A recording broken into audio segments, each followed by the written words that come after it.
Let not hate rule thy heart. Let not fear break thy will. Let not wrath cloud thy mind. Let not midnight stand eternal.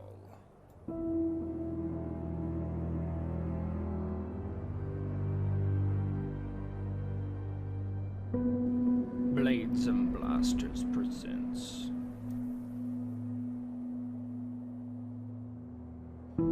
Eternal Midnight by Rogue.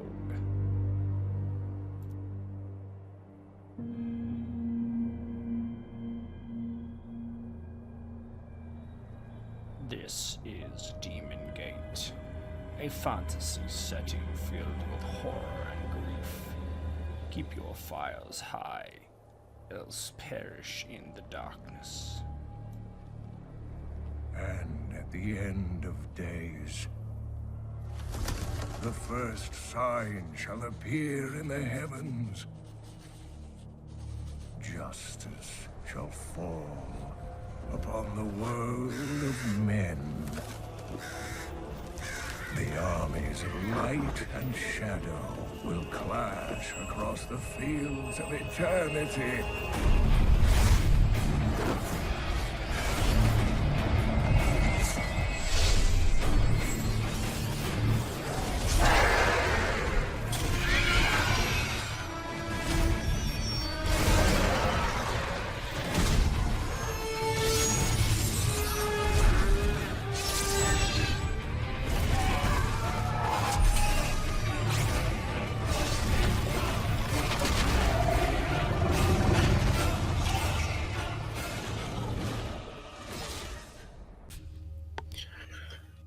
And thank you for joining us for the 21st episode of Eternal Midnight campaign within the Demon Gate setting.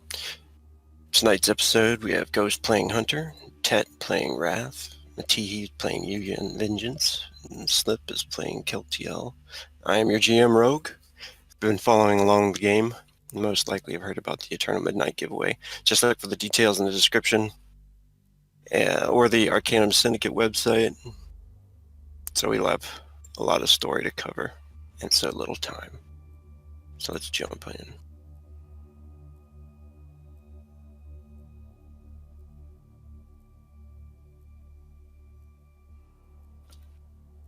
Can you guys see up here? Mm-hmm. Yep.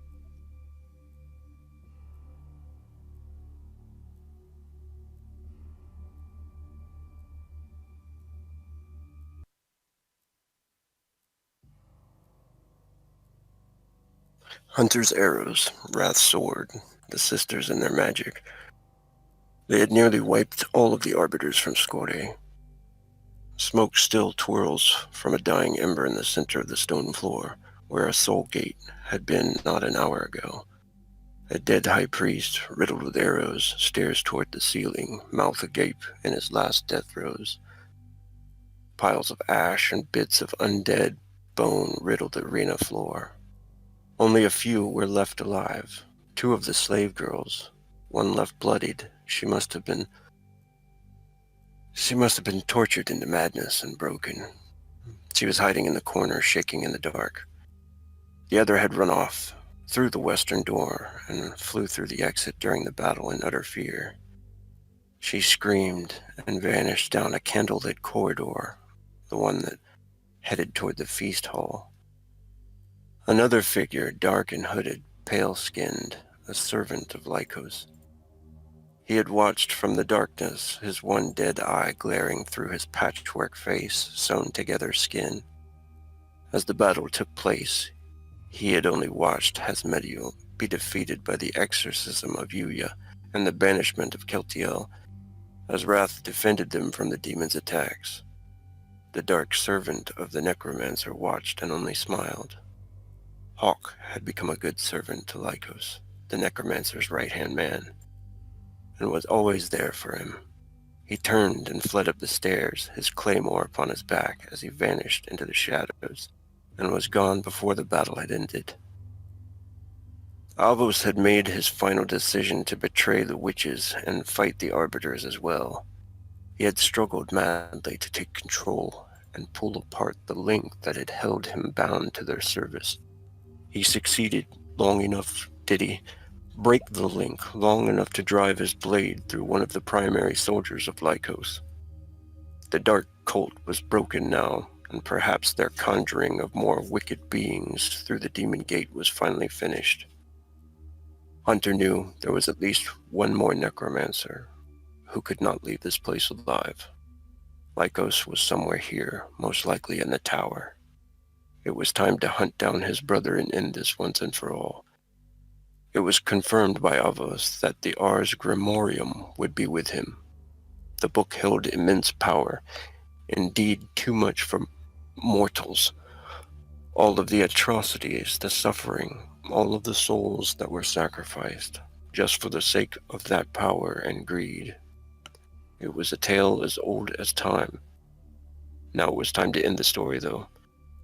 It was time to close the book and destroy it forever, somehow. Lycos kept the book chained to him, but artifacts with such immense power have been known to enact a heavy debt. The party ascends the old stone steps. For over 100 years, these stones have sheltered the Jarls and their families within. All their thanes and warriors lived out their lives here. It may all be gone after this, if you are not able to kill the Black Coven and stop Lycos. This place will certainly be forgotten, as will your struggle and the suffering of all the Scori. The snows will fall upon these stones in an empty hall, with naught but ghosts to remember it. As you pass two old but strong wooden doors, a spiral staircase is seen ascending into the roof of the dim chamber. Grumbled turns back to regard Avos. "This is the way to the tower then, eh?" And that's when you guys all notice Avos and how wrong he looks. He's super just pale in the face and very weak and kind of hunched over, and the dwarf says, "Looks like that poltergeist have been leeching you." Avos nods. You notice he's almost too sickly to continue, it seems. He leans up against the wall, and dark blood starts to run from his nose into his mustache. She'll make her way over to Alvos as he leans against the wall. She'll place a hand on his shoulder. Let me erase you for the coming battle, okay? Avos just nods, and he doesn't seem to even see you for a moment. He seems to be reaching towards that stairwell. You will take that time. She'll make sure to cast a healing spell as her hands glow and envelop Avos in this white light. It wraps around him in almost a comforting way.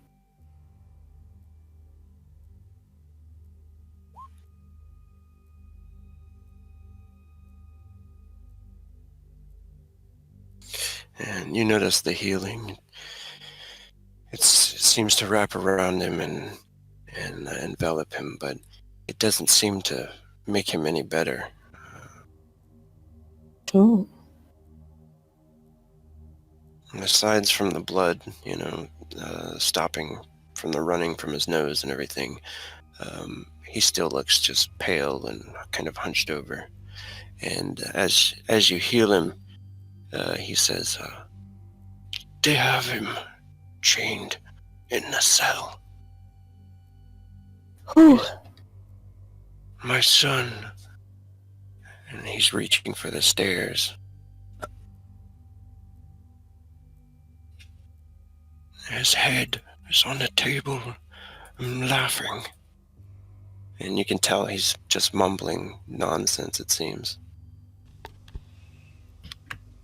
Can I roll a thaumaturgy to know what's going on exactly, or if there's a magical way to reverse what's going on with him? Yeah, you could try that.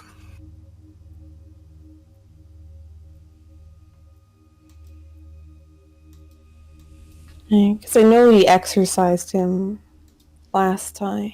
Yeah, So terrible something roll. else. You might try, Yuya. She'll see if she can see what's going on. You want to use thaumaturgy too, or is there another skill maybe you want to try? I'm gonna try heal skill just to see Okay. if I can assess.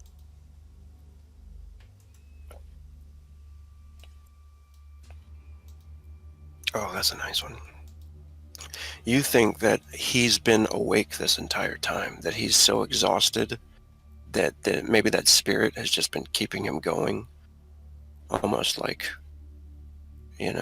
giving him no chance for rest. And it's been sapping like his mind and his physical body to the point of exhaustion. And Kelty or Yuya still with a hand on El's shoulder. She just looks back to Keltiel. He's been up for days, sister. I've been keeping him awake this entire time. He's definitely not in his right mind perfectly. Avos, can you stay with us for at least a little bit longer and then you can rest, alright?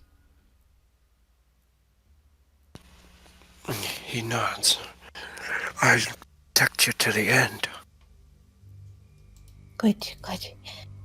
And once this is over, you can rest, alright? And he nods and he seems to straighten up a bit.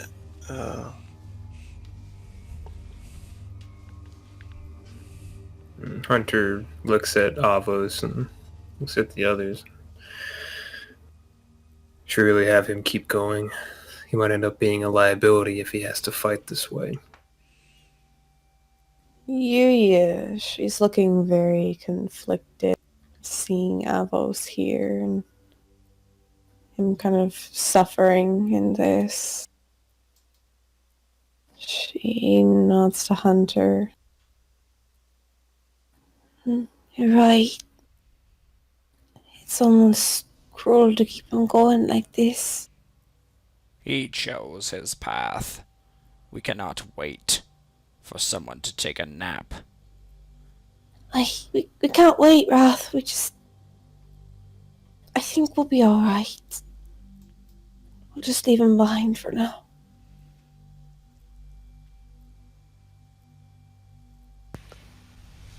Are there any side paths here, like doorways or anything that lead into rooms?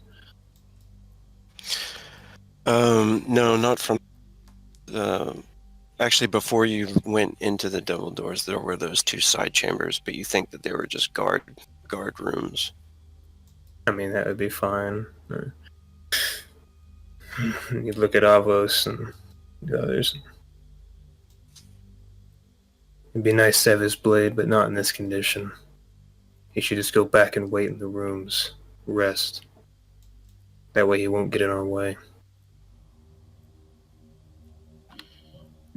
Keltiel's been also looking very conflicted about this. She's still very angry with Avos, but that anger can't really overcome all the years that they've known each other.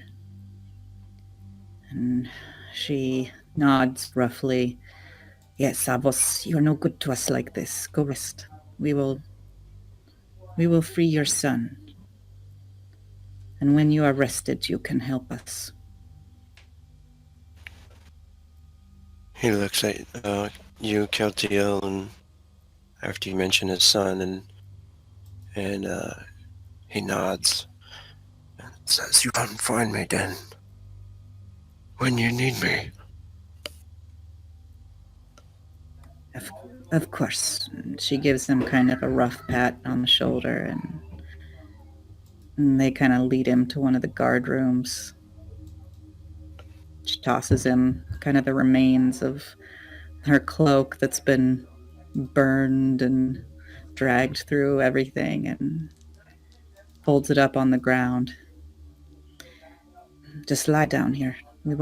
This shouldn't take us very long. All right, just a minute, though. And you can see he lays down on the old cot, creaks, and immediately he just passes out in his armor and everything. His sword still, hilt still in his hand. Wrath just frowns as he begins to slumber. I wonder if we can trust him not to give away our position. He is mentally broken. Hey, I don't think he's waking up anytime soon. And I have a feeling, and she nods at Hunter, that your brother knows we are coming anyway. One of them escaped when we were fighting. He knows we're coming. She nods. And when they continue, she makes sure her senses are open and sensitive to the presences that they might encounter. I do have on Yuya. One of the items she got is a ruby. Apparently, it's supposed to light up if there's any danger or something in the area. So Yuya pulls that out. She'll keep an eye on it.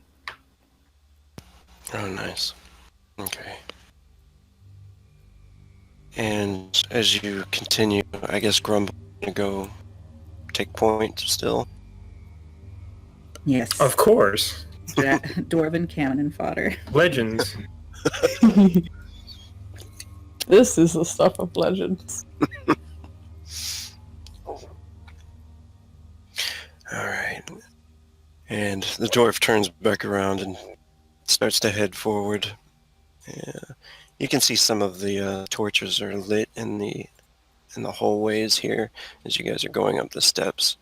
And you know that you must be headed towards the tower now. And you get to what must be the second floor of this place. And that's when you smell this horrific stench. I'm going to go ahead and put you guys down into this chamber.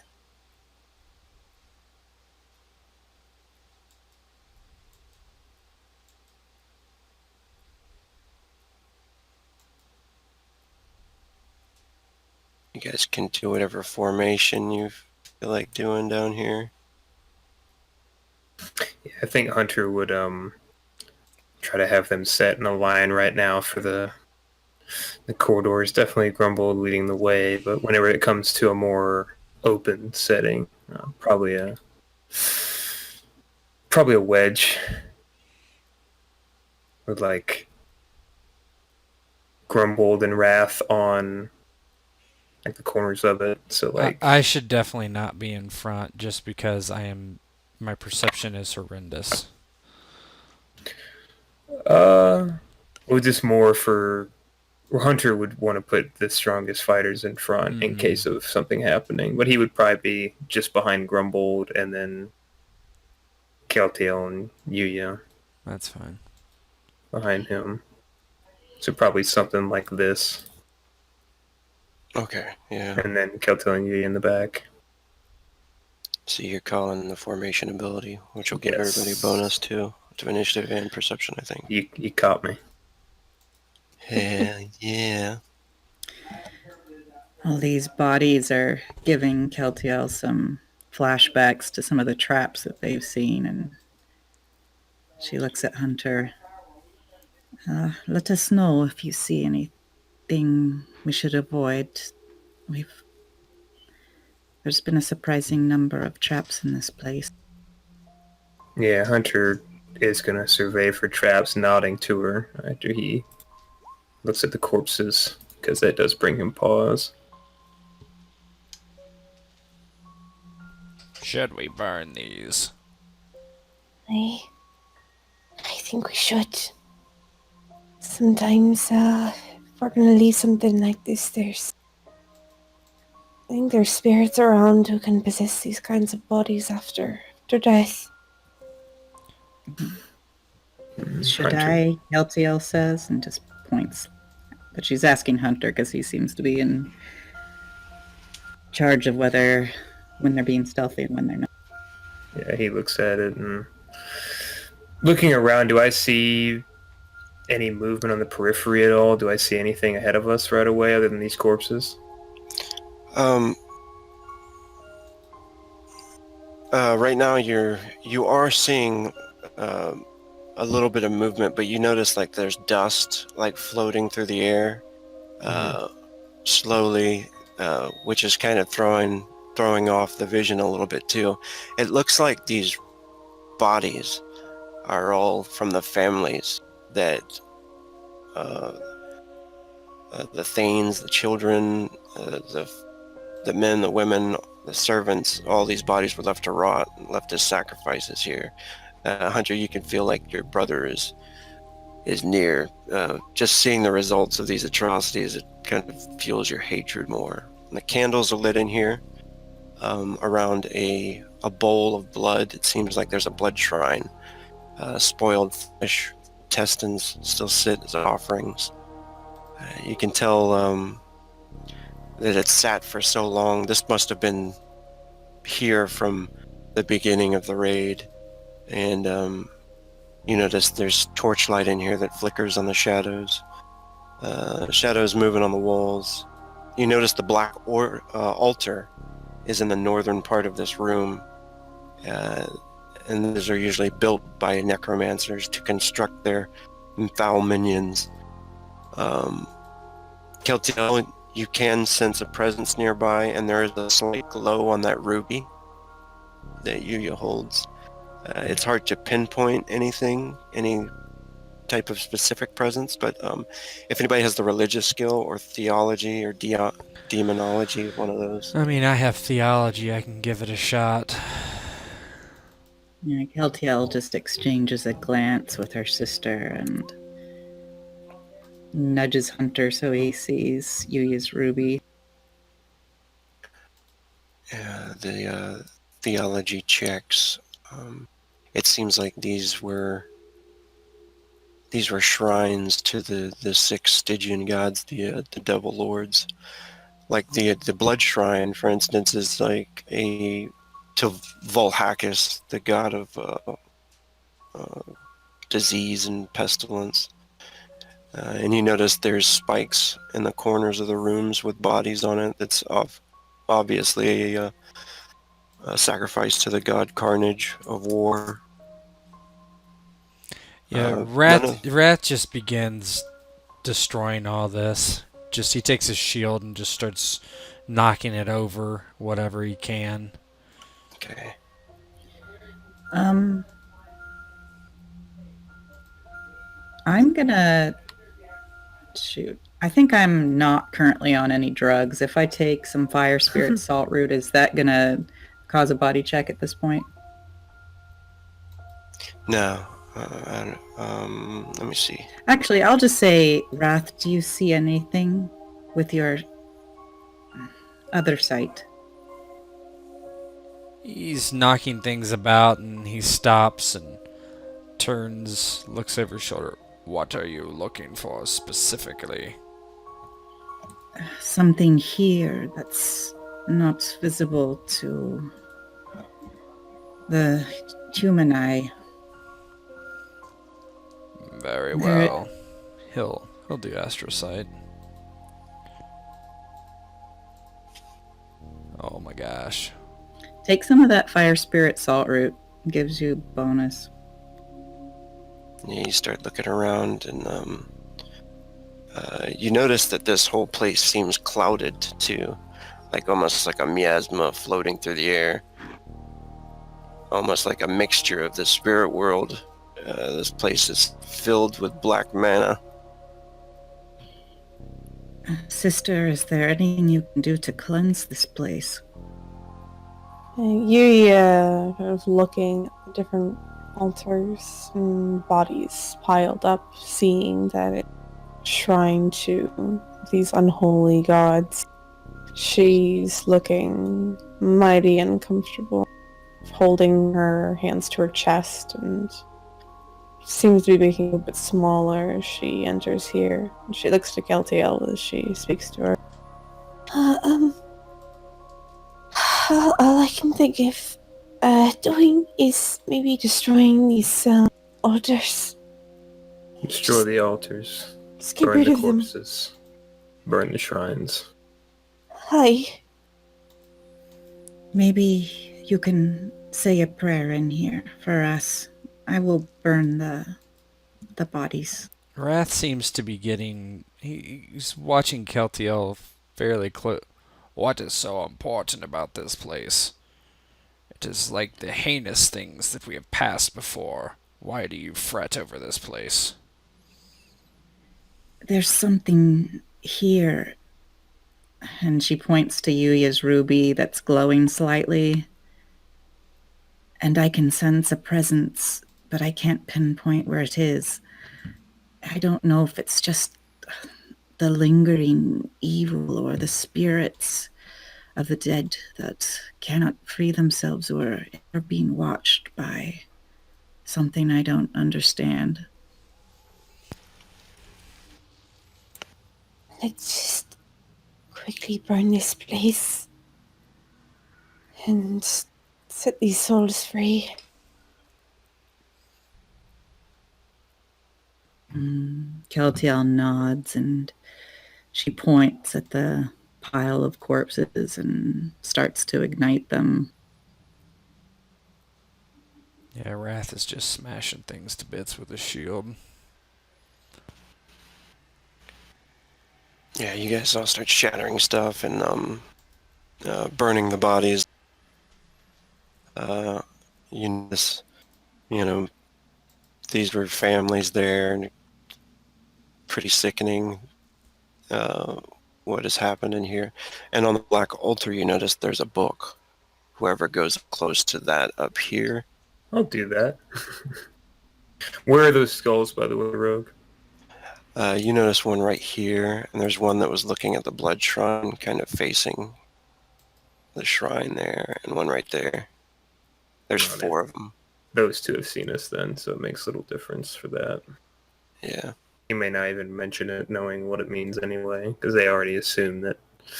He already assumed that they knew they were coming. So he just kicks one of the skulls over as he goes to the shrine, sees the book. Yeah, and Wrath has already like defiled the blood shrine too. Oh, for sure, he's smashing things as quick as he can.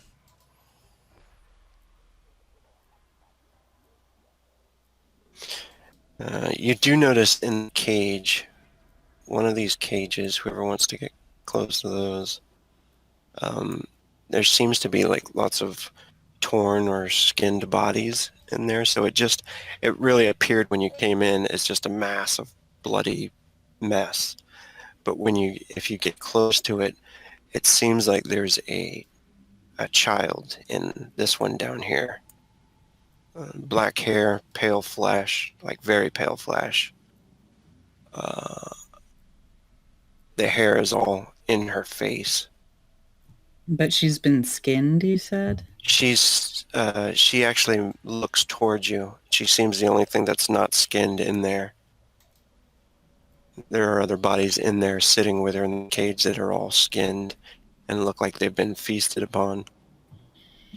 Yeah, Keltiel was about to burn everything in that cage, assuming it was corpses, and she kind of sucks in her breath as she sees the girl and calls for Yuya.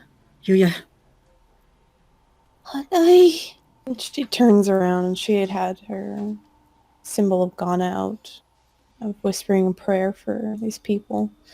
And she turns her head to look at Keltiel and makes her way over. What is it? She points to the cage. There's someone or something in there. It looks like a child, but everything in the cage has been eaten. Yeah, Rath's But head swings around. Don't let it out. perhaps you can try an exorcism. I don't know if that will tell us any. Hunter will come look at it if he hears this conversation. He'll just take the book in his hand. Yeah, she just looks at the black-haired individual in the cage. Are you alright? The little girl reaches her hand out and says, "Please help me. Please." And you can see she's staring through her hair. You can see her eyes. Yeah, you can do the creature lore. Yeah, Rath's just...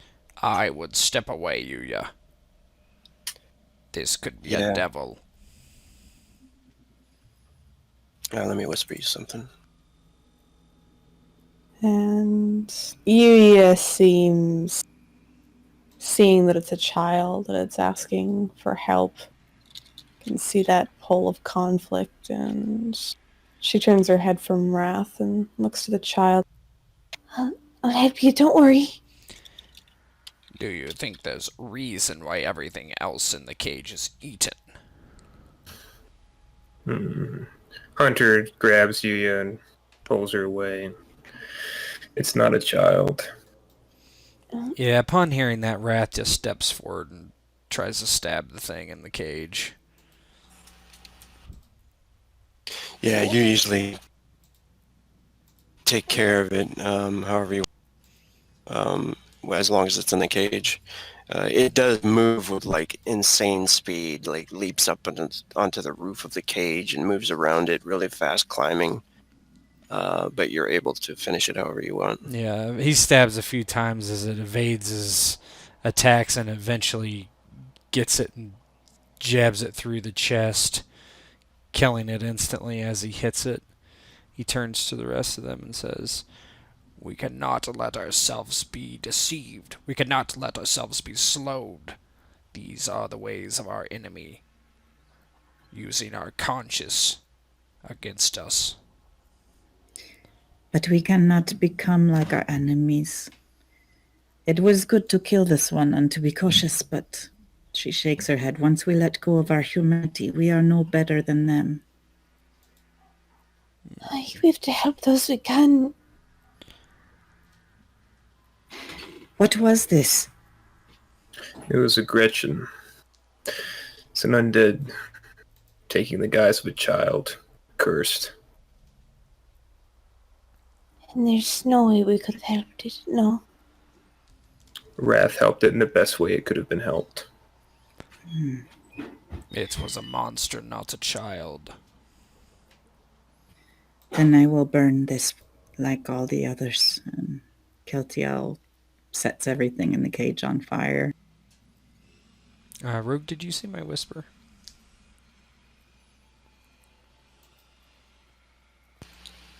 Yeah, you can try that. Sorry, Yeah. I missed it. Yeah, no problem.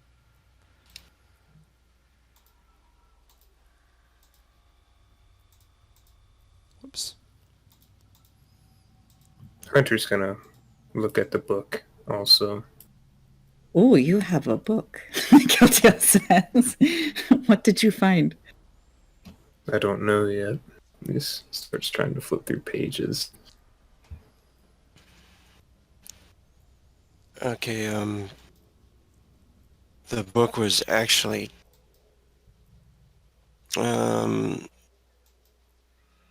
you whispered this to me before he touched the book, so I'm gonna give you this, whisper you something real quick.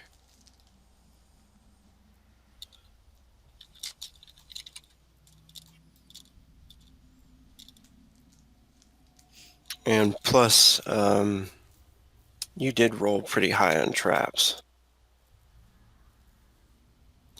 You were gonna let me get crushed? You notice that there is a symbol, and that's what in kind of burned into the book, which brings you warning before you actually open it. And I'll say you picked it up, but you haven't opened it yet. You've picked it up off the table. This is like a magical ward or something, I think, or Yeah, you think it is probably warded. Oh. You think it would be dangerous to open it. What do I see as I peer at it with my astral vision? Yeah, you can see a huge, like, ball of fire basically exploding from the book. Red mana and some insignia as you're looking at it. Yeah, Rat just says, "Don't open it. Drop it." he'll throw it back on the altar. Just burn it with the rest. Wait, what's wrong with it? It's trapped. It has a ward. Usually these words, if you are not the right person or you don't know the right thing to say when you open it, there's a spell cast on it that will trigger. It's a flame. Fire. I might be able to see if I could use one of those scrolls that I found. See if I could get rid of the spell. That is smart thinking. Is there anything in this other cage?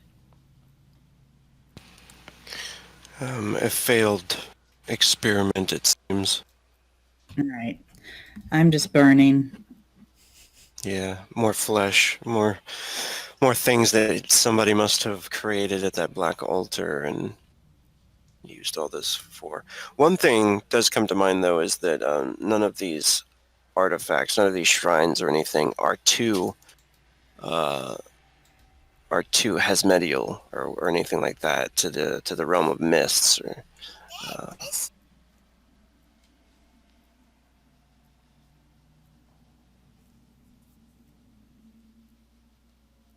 So does you have a dispel magic sort of I have scroll? dispel enchantment. I don't know if that'll work on this. you believe it would, yeah. All right, I'll use that then. You want to use it on it? Yeah, let's try it. Just roll I guess since it's divine, I'll roll just one of my divine spells. Or it's white, sorry. So Yeah, white spell, yeah.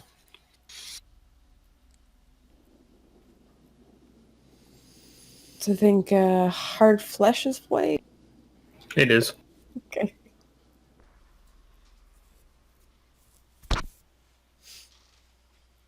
Good old hard flesh. Oh, baby. You are able to dispel the magic. How does that look? You take care of the ward. So Yuya takes out a scroll from her pack, unrolling it and kind of looking at it. She hasn't really cast any spells from these scrolls before, so she quickly reads over the words, scanning over. And then, without getting tongue-tied at all, she reads the words off the page, and the scroll kind of it's like a white flame that burns it apart as the magic extends from Yuya to the book, coating it in white light and disintegrating the enchantment that had been trapped or laid on it to trap it. After that, you're able to open up the book if you like and look through it. Yeah, at that point, if it appears safe, he would try to do so. And inside, it seems to be not only a spell book, but there is a necromantic diary from Lycos. Am I pronouncing the name right? Is it? Yep. Yeah. And it seems that he's been responsible for all of this. Pretty much, he shows what he did to these people and why he did it, and kind of a how-to manual. But he knows in the back, you can see that he makes a special note of, he knows that you're coming looking for him, and you're looking for that book as well, and he's going to leave you a present. I'm going to leave my brother a present, is pretty much what he says.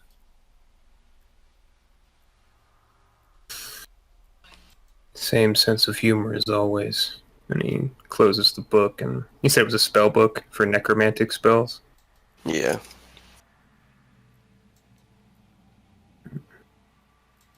He just throws it back on the table. It's of no value to him. And if you want to catch up on any necromancy, this is perfect. Otherwise, burn it. Wait, it may have some use. It was your brother's. And we know his name. And we have another scroll of scrying. I don't know if he is shielded against it, but it's possible that we could turn the tables and spy on him. If you wish. He's already seen us come into this room. Keltiel looks at everybody. What do you think?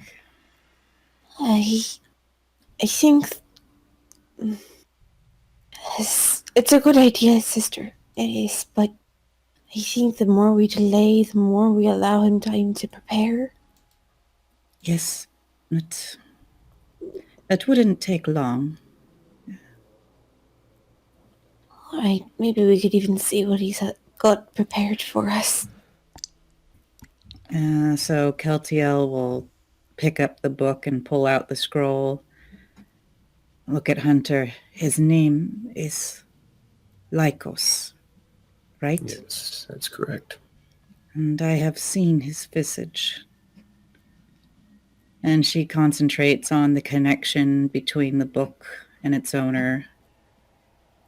The name Lycos and the sense of the being that she felt when he came visited Hunter and Keltiel in that house as she reads the scroll of Scry.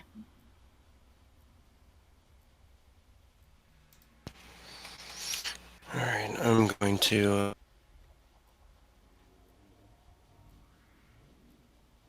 That's blue magic, I think. It most definitely is. And I am not good at it, but it sounds like Yuya is also not good at it. No.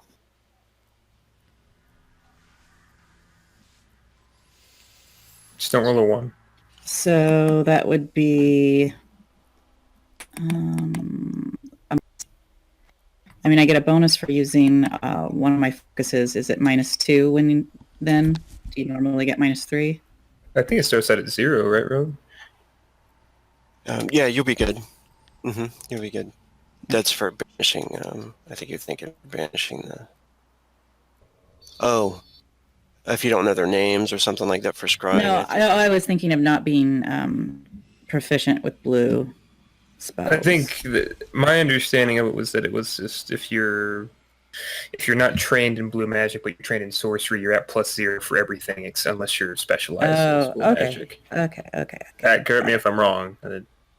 Oh yeah, if you're a sorcerer and you begin as a specialist in like red magic, if you're like a warlock, then you get -1 to all other spells that are not. But yeah, you're good. You're an alchemist. You weren't like trained specifically in one type of spell. Oh my gosh! Oh no. Astrolink. I'll astral link it. Oh my goodness! I love this game. Oh. Kill ourselves, Yes. not even fighting She- anything. Pretty much. She has ways to. Vortex shows. All right, so still not a great roll, but You. Let me whisper you something real quick then.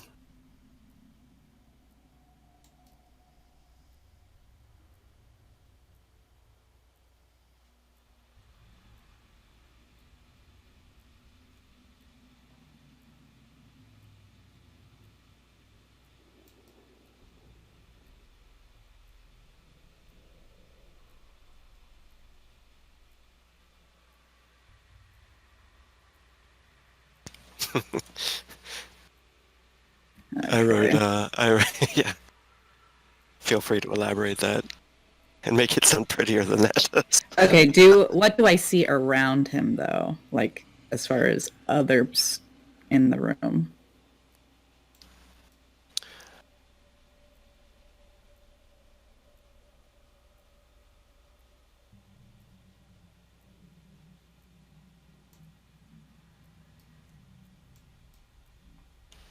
Others in the room, you do see he has two servants with him. Seem to be undead. Undead beings, large undead beings that are appeared to you as some abomination. I mean, he must have created. And there Okay. is also that other one that seems, you can see him in the background, Hawk, the guy with the claymore, that patchwork face, seems to be talking to him while his hands are raised. Okay. Keltiel's eyes kind of milk over, as she's looking into that other space, and she blinks and comes back to the present. He is in the tower. He is controlling the dragon, as we thought. He has the one with the axe with him, and two very large undead.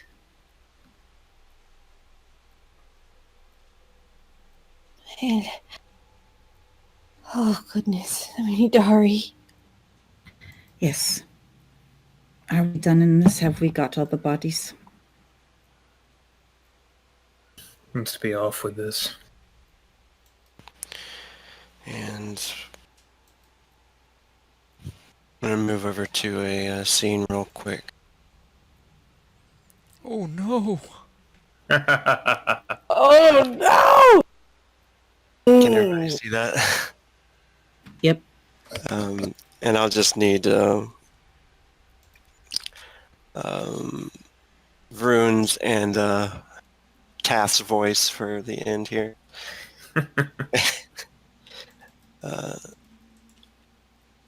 Tathar stepped into a puddle of mud and cursed as he nearly slipped and fell in it. His new staff, the Magister's Staff of Winter, luckily held him upright from falling into completely. He scorned at himself under his breath. Didn't see that coming. Oh, go ahead. Oh, didn't see that coming, did you, old fool? He looked ahead and could see Varun carrying her weakened brother on her back. Ram was tied to her and peered over her shoulder into the fog. Rune's axe was in her hands, and Tath could hear the sounds of undead being hacked to bits by some of the warriors. Brune, Aben, men and women that had been rescued had found some weapons on the trail that the angels had left in their wake of destruction. They were making good time through the dark, through the veil mist. They all knew if anyone fell, to burn the bodies of the fallen so they didn't rise against you. A common proverb, now it seemed. The twin suns had set already, and the last night of the blood moon allowed them all to see the ground and at least a few feet in front of their faces. They would be at the survivors' camp in no time. Tath looked back toward the Growl's manor and could see fires lit in the windows. Strange, it was usually quite dark. It almost looked inviting to gaze upon it.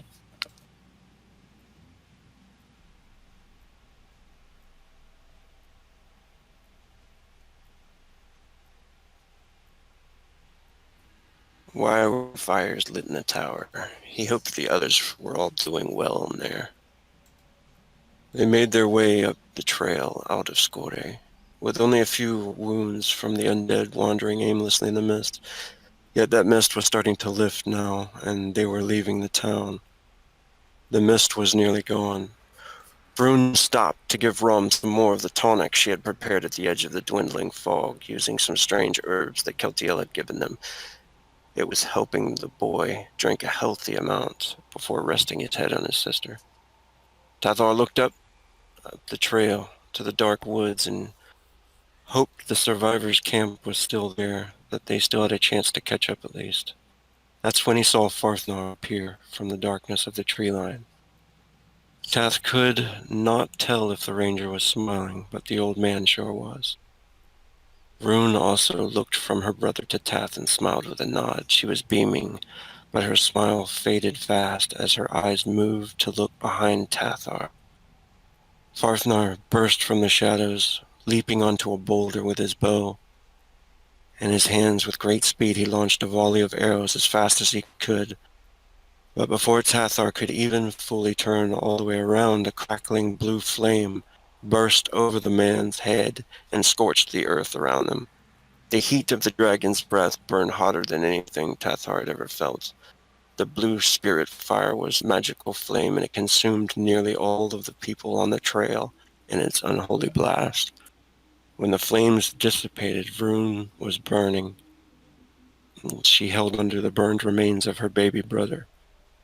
Others around her were ashen statues of their former selves, and parts of Rom crumbled in Rune's arms as the flames enshrouded and melted her hair to him. Her screams echoed across the valley. Unfathomable pain consumed her as she realized her brother was gone. And Tathar felt the claws of the beast grab him, and as it flapped its leathery wings, statues of the ash shattered into the wind. Tathar was lifted into the sky, torn from the ground, and the beast's claws dug into his old flesh as it rose with him into the air. This was it. He knew it was over. This was how he died. The flapping of the dragon's wings would bring his torn body to the angels.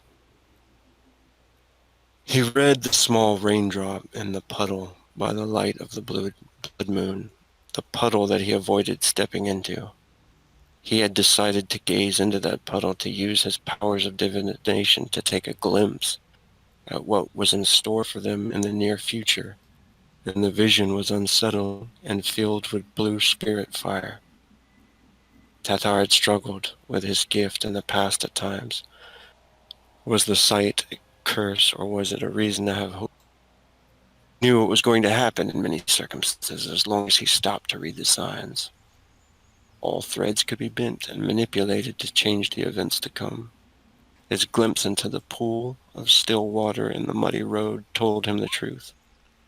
Others might see just a stagnant puddle, others might step into it and slip, yet not Tath. He would use the reflecting pool to glimpse the future. He glanced over to the others with a frown. Rune fed her little brother, trying to nurse him slowly, using some of the leaves that Kiltil had given her to put in a water skin. It would heal them a bit, at least give them strength. So basically, what do you guys want to say here? What do you want to tell them? Yeah, so Tathar would make his way over to Varun and go over. You seem to be getting by well enough. How is your little brother? And then looks over to Rom and strokes his hair after feeding him some of the tonic and looks back to Tathar. He's doing as best as he can. But once we get to the other side, I think everything's going to be at least better. I know it will be, Silver. Well, you know the way from here. I have seen a thread that I must pull. I must go now. When you get to the trees, the edge of the fog and the forest, make sure to move quickly and stay low. You will find the ranger there. And she frowns at him a bit. And where are you going, Tata?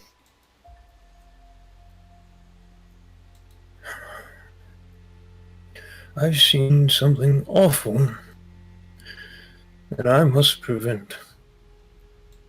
A final deed that I must see through to the end. I go to a tongue shrill in all the music that calls me.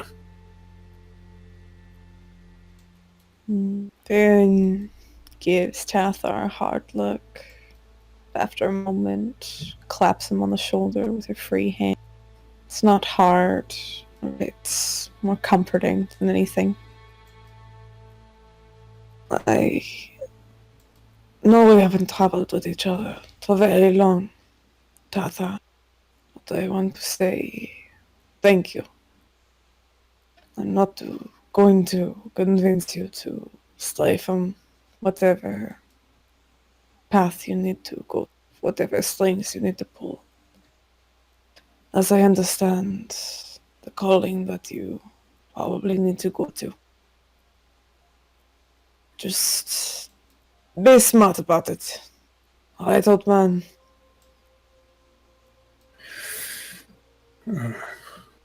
Being wise and smart are two different things. I've been smart, but wise, I think I've lived long enough to be that. Would you like a final gift before I leave?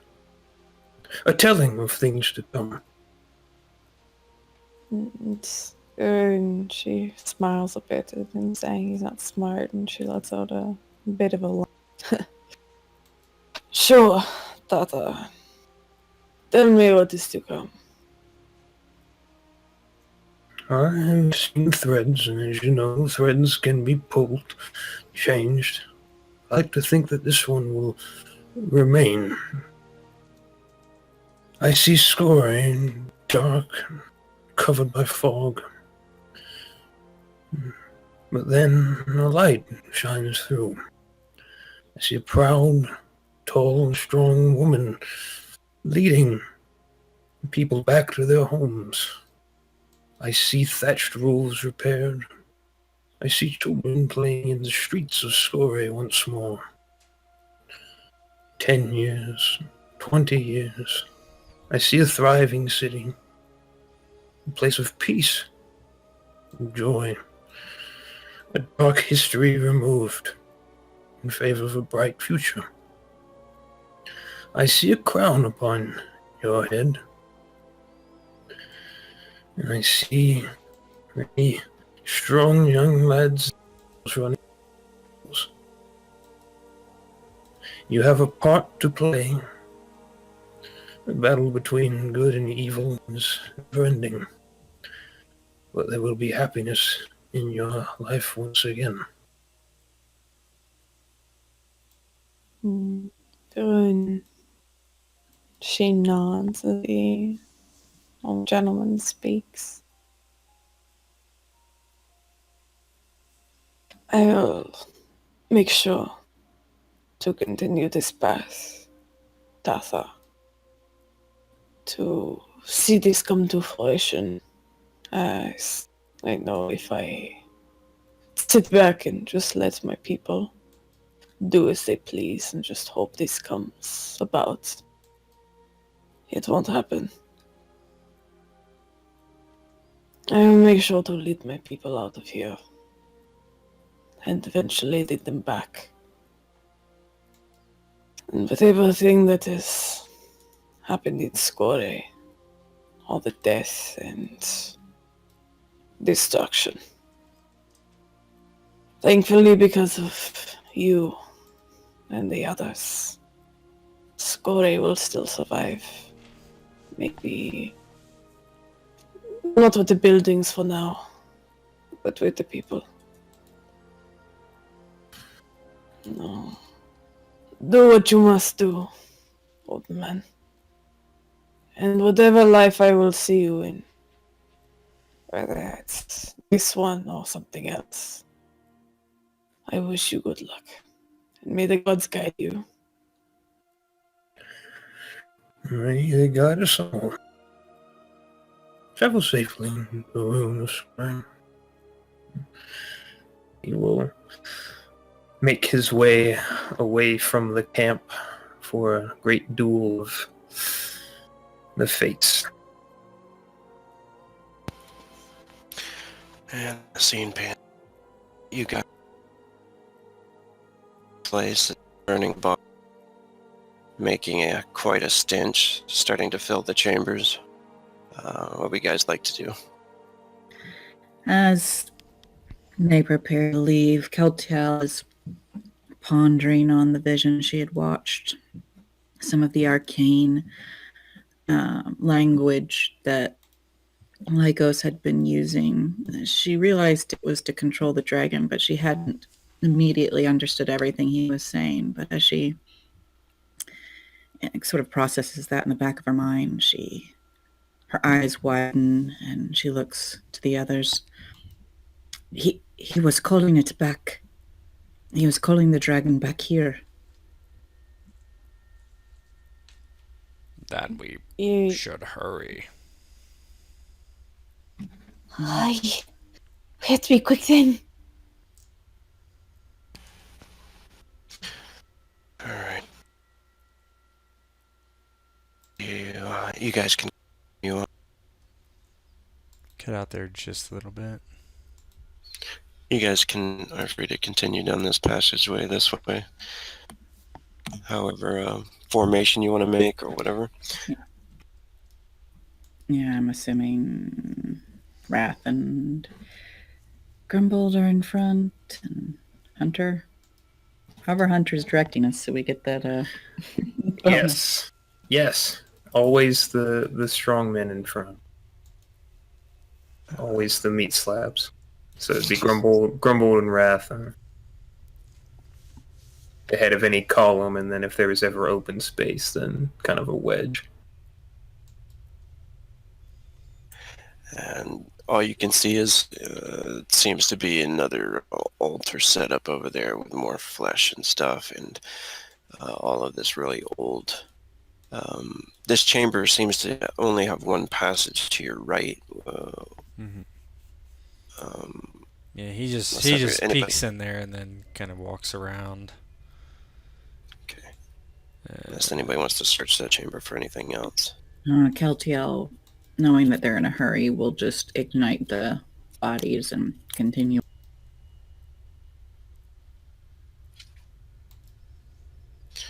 And Grumbled going first down this passage comes into a smaller chamber. He's going to make a perception check. Actually, Wrath, you can make a perception check as well when you get into this chamber.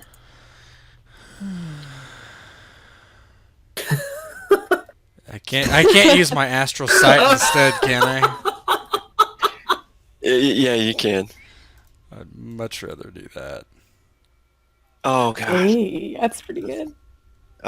And Grumble is about to step onto that carpet, which has nothing underneath it. It seems like it was crafted as a pit. Yeah, Rat just reaches out and grabs him by the shoulder. Wait, you fool. What is it? He walks over, and I'm not sure. What is this over here? Is this like a table, or? It looks like a shelf full of bottles. He just tips over the shelf onto the carpet and lets it like push through it. Yeah, and it falls over and just shatters that, taking the carpet with it all the way down into some pit. You can hear it like slide and disappear around the corner. And then the dwarf looks back over at you. That would have been uncomfortable.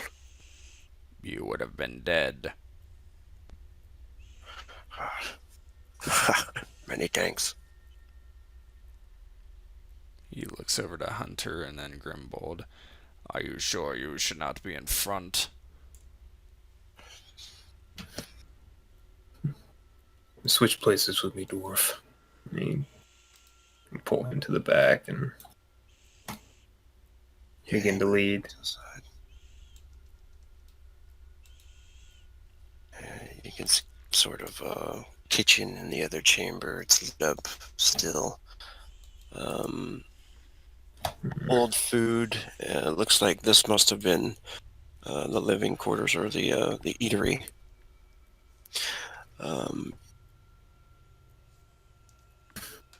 He pays no mind to it, really. He just continues moving forward. Oh, can't go that way. He'll go through and be scanning around for traps as he's making his way through rooms, knowing that his brother's devious and associates with devious company. Probably makes you wonder if he designed these specifically for you. Knowing his brother's love of traps. A perversion of the games they played when they were kids. Yeah. He always used to win those games. Not anymore. Yeah, so he's working his way through slowly. Yeah, and you make it out in the kitchen, which seems to be Rom's old bedroom you're entering into now. You can also feel the gust of wind. Windows might be open in here.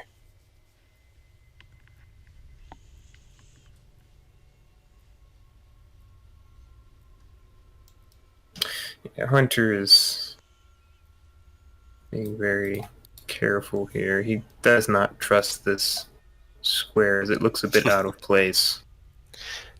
You want to make a traps check or perceptions or anything? I will make a traps. Oh, Oh, yeah. You do not. That's not a trap, for sure. He still tests it a bit with the front end of his foot. Satisfied, will work his way into the room. As they pass the window, Keltia peers out, listening for the flap of wings.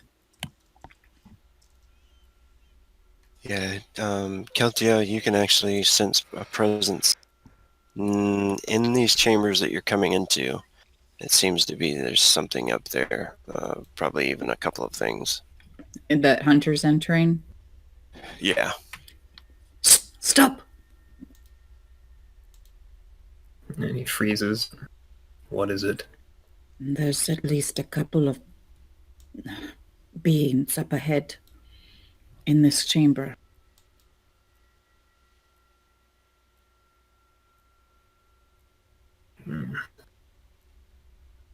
Perhaps Wrath should take point with Grumbled.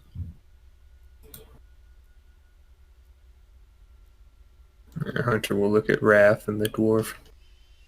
Rat just shrugs. Then we go.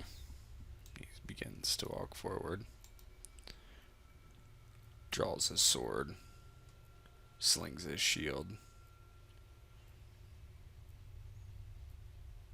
Just be careful.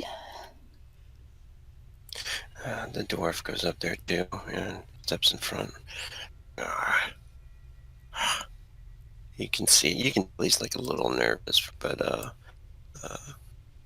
he's got his axe and his shield up. He's like, let's get on with this then. And he slaps his shield and his axe. Where are you? And you can see the toys in here and things in here that Rom used to play with are still there. An old wooden sword. Is my astral shield. sight still active? Yeah, as long as you want to Yeah, he's just keep it active. He's like looking around for anything obvious. That's when you notice up ahead of you here. You can see the movement of spirit. Mm-hmm. Yeah, Wrath just points his shield down the hallway. There.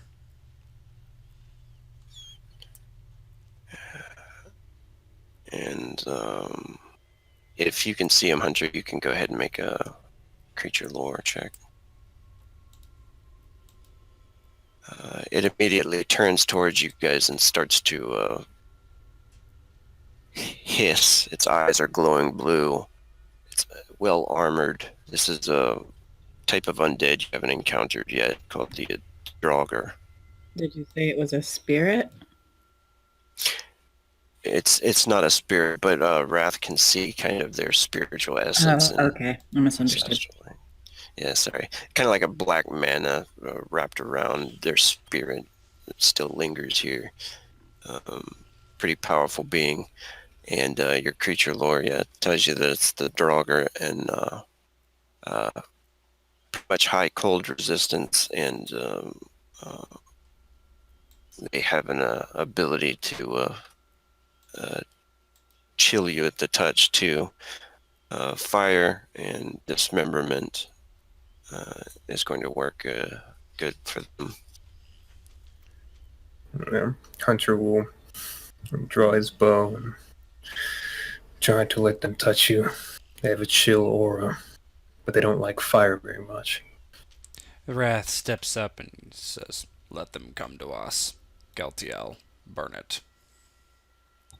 And she nods and gets ready to cast at it. Okay, you guys are free to do your niche. Since you had the formation up, you can add one to it, I believe, right? Okay. Correct.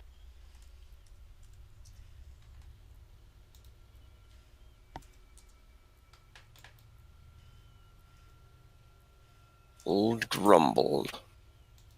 Gonna have a mod of 1. Oh.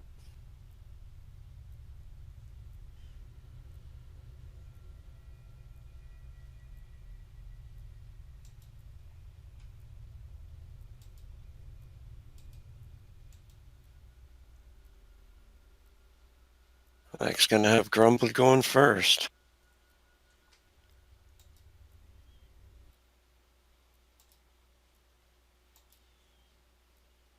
Alright, Grumbled was getting impatient and charging up there anyway, so kind of makes sense. He's like, "Let's get on with it then!" And he takes off running towards them. Right after Hunter mentions them. Just watch him like, what the?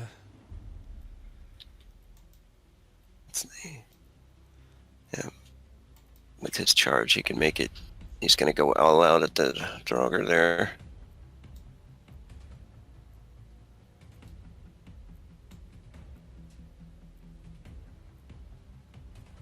All 5 actions. Not bad.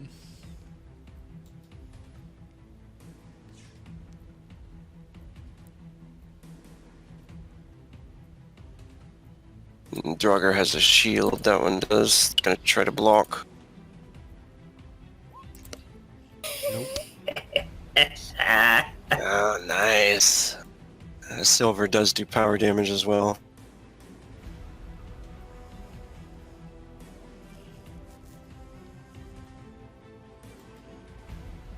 Oh, so this is gonna be 9. That'll be 2 power damage. And 5. 10, yeah. Yeah. 210.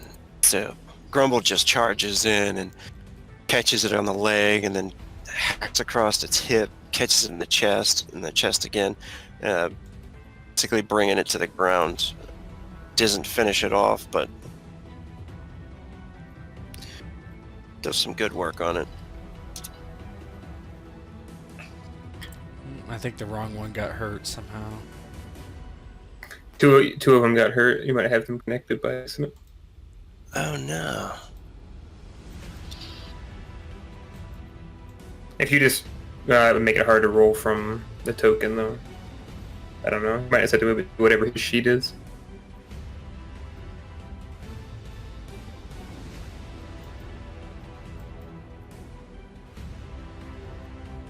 That's weird.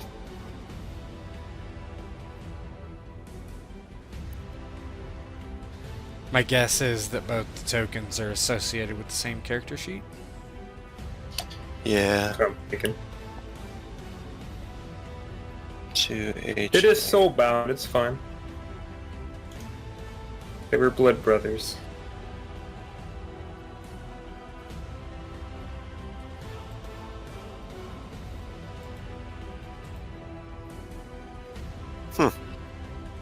Let's try this.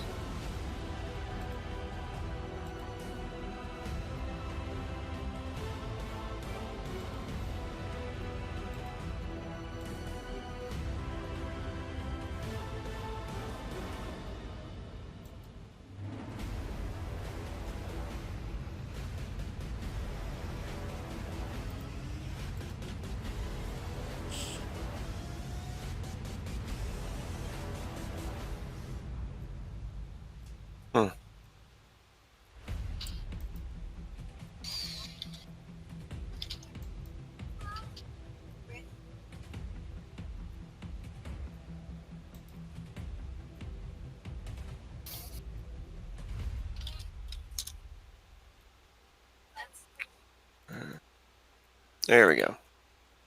Sorry about that. Alright, Hunter's turn.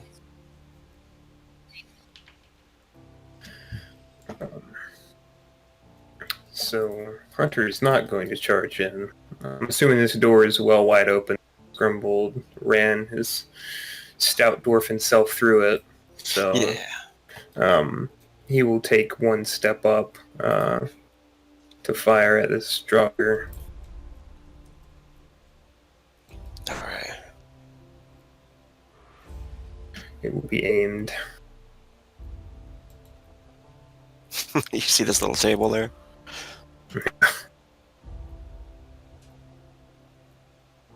Rom carved his name in it. That's the big lettering for a small kid. Mm-hmm.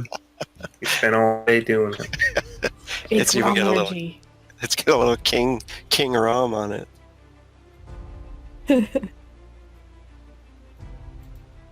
22, nice. Is that a Deadeye shot there? It was. And he can only dodge.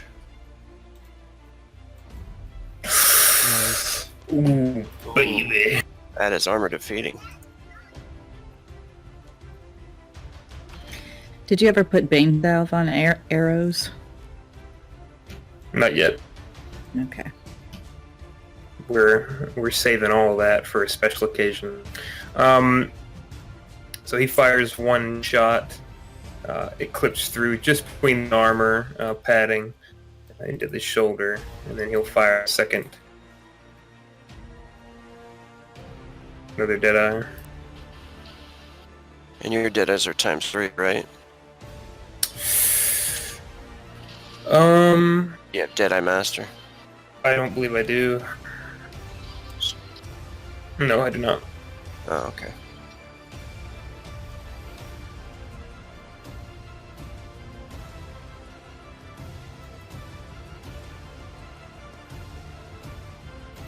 And 19? Mm-hmm.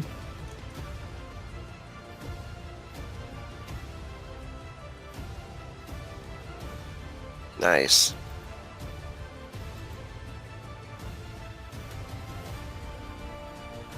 Nice. It just takes it onto the ground. You'll fire one more with two frenzy.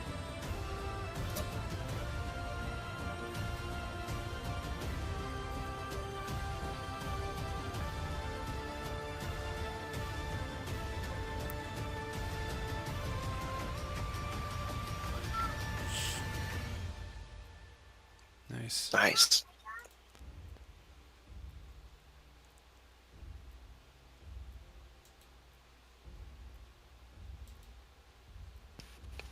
Nice. It is still up, but 3 arrows in it. So he just peppers it with arrows, trying to find the kinks in the armor to basically just bring it down piece by piece. Alright. That draw, the first draw that Grumbled attacked ends up standing up and using its sword and shield. It is going to attack him all out. All of its attacks pretty much is a 5-hit combo coming back at Braum. Jesus.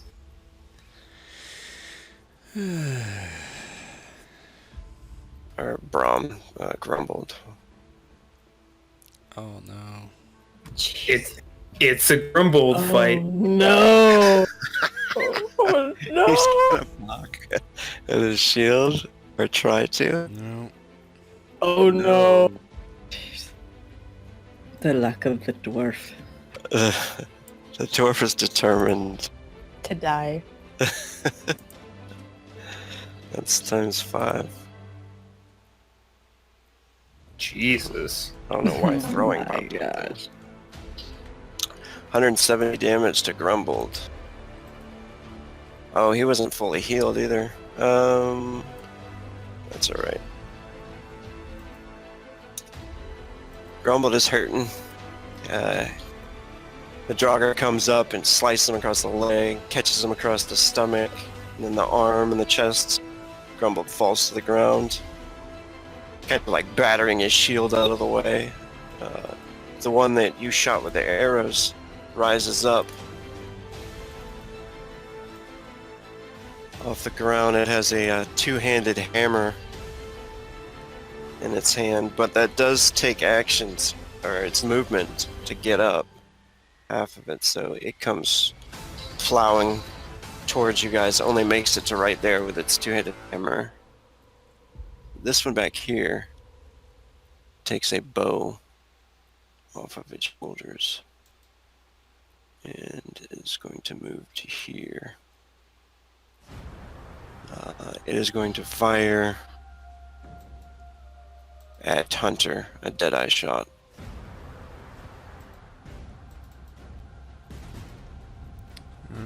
I might use. You get +1 to your defense just from me being next to you, by the way. If you need it. He fumbled. What a crappy shot. I don't think I'm gonna try to just straight dodge it. He fumbled, didn't he? I mean, if I fumble, he could still hit me, right? If I roll less Oh, he than him. did fumble, yeah. Sure. Yeah, only if you fumble, you're... I mean, but what are the odds? Right? Easy. He gets 16. About 5%. Alright, he does have to make a fumble check then. And he did a shooting fumble. Yeah. Oh, so he basically just drops the arrow. So he takes another deadeye shot, burning his frenzy. And it's going to try one more deadeye shot at you.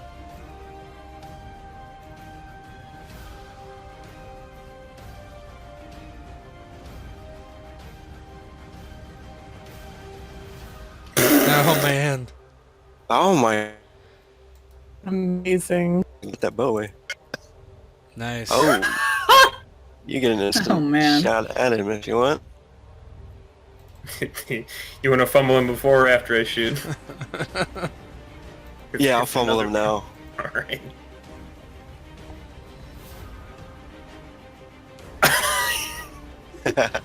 So you're just gonna... Amazing. It's grumbled. Southeast. And did nothing. Okay, that's out of danger's way. He fires up towards the place. He like tries to dodge and shoots randomly. Yeah, he's like, ah! He gets out, tries to fire, and ends up letting loose too early. What do you want to do back at him firing? Alright. I'll quickly shoot back at him with my own bow. No dead eye, unfortunately. Third time's the charm. Okay, nope. That's alright, though. That was... This is why you can't trust skeleton archers ever. They have no depth perception. They have no eyeballs, so. Alright, this Draugr moves to here. It seems to have some kind of spear in its hand. But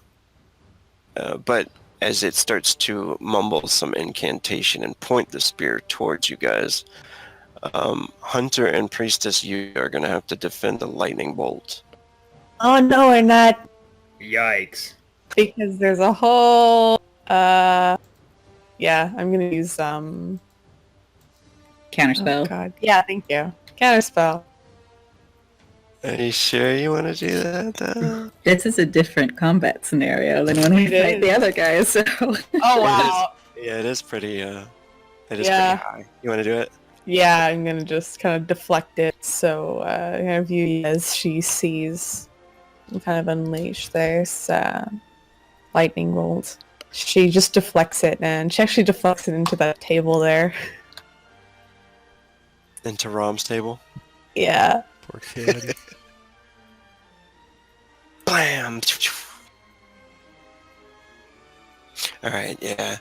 You end up hitting it and knocking it out of the way, and it scoffs, and it's going to try to do it one more by burning its frenzy. +1 defense to at least Hunter. That noise they make in Skyrim. Oh no. The one that always used to freak out when you're like exploring the tomb. Ah! That's really good. All right. Same targets. Oh, damn. Where I is didn't it? see it. Where is it? Yeah, I don't see it yet. It's a 17. Oh, it's Another 17 as one? well? Oh, now I see it. I see another. Wait, no, I don't. No. Are there What just the the hell? two creatures? You're at an interesting angle. You don't see the There's others. at least 3. Okay. 4. Yeah, at least. I only see 2, but I know one's up there with Grumbold. Yeah, there's an archer one charging, fighting Grumbled. Yeah, there's 4. All right, I'll go ahead and counter that. Okay. All right, so both of them have been used, but it's probably a good time to use them. So what's that look like, Heather?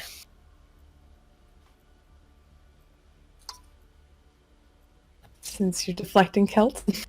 Well, as the first one shoots toward them, I guess Yuya just waves her hand at it and it disappears, and Keltiel kind of breathes a sigh of relief, but soon she sees another bolt flying at them, and she kind of steps forward and lets out just kind of a blast of magical deflection to make sure that doesn't hit, and steps back, breathing hard. Wrath. Do you want me to take this guy out in front of me or go help Grumbold is the question. It's up to you. I always think killing the spellcasters is I the most can't even. I important. can't get to him anyway. Then, yeah, well, Grumbold then maybe. Use your superior angelic intellect to make a proper decision. Alright, so that's 4. 6, I get up there. Yeah, he goes and just turns and starts heading for Grumbold. And I'll do a heavy attack with Hack.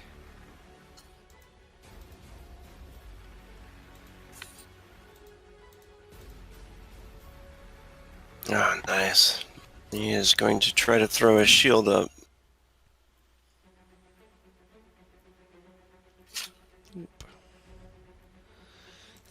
Fails by 1.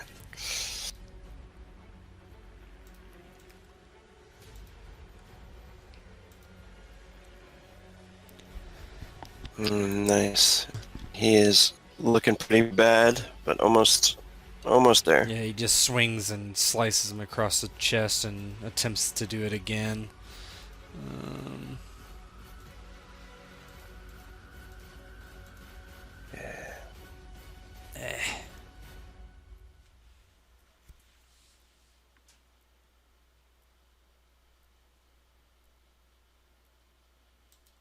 Tries to throw up its shield again.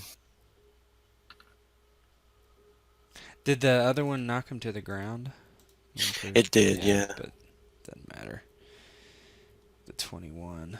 I'll spend 2 frenzy and attack again.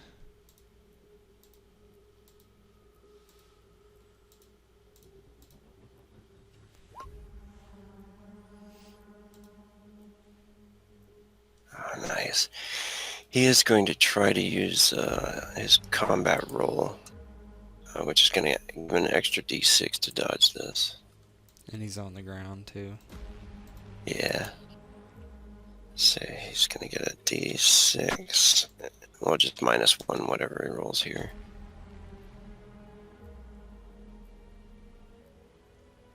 Hit. Yep, he has a hit.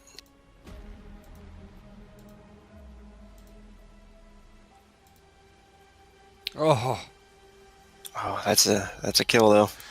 Yes, the first one strikes him across the chest, knocks him to the ground. The second one he swings down and he knocks it away with a shield. But as the shield is on the ground, Wrath takes his own shield, pins it down, and then just stabs him through the face into the floorboard, yanking out the sword and looking down at Grumbold. And that's Oh yeah. it for me. And Kelt. Alright, Kelt starts pointing her finger at the magic user and looks at Yuya. If he blocks mine, you'll be free to take him out.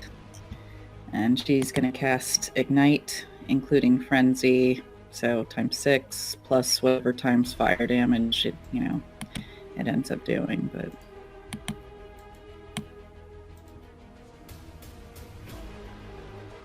Actually, I can only do 5 magic actions, so 1 Frenzy there. Oh. This is at the two-handed guy coming at you? No, at the magic user. Oh, okay.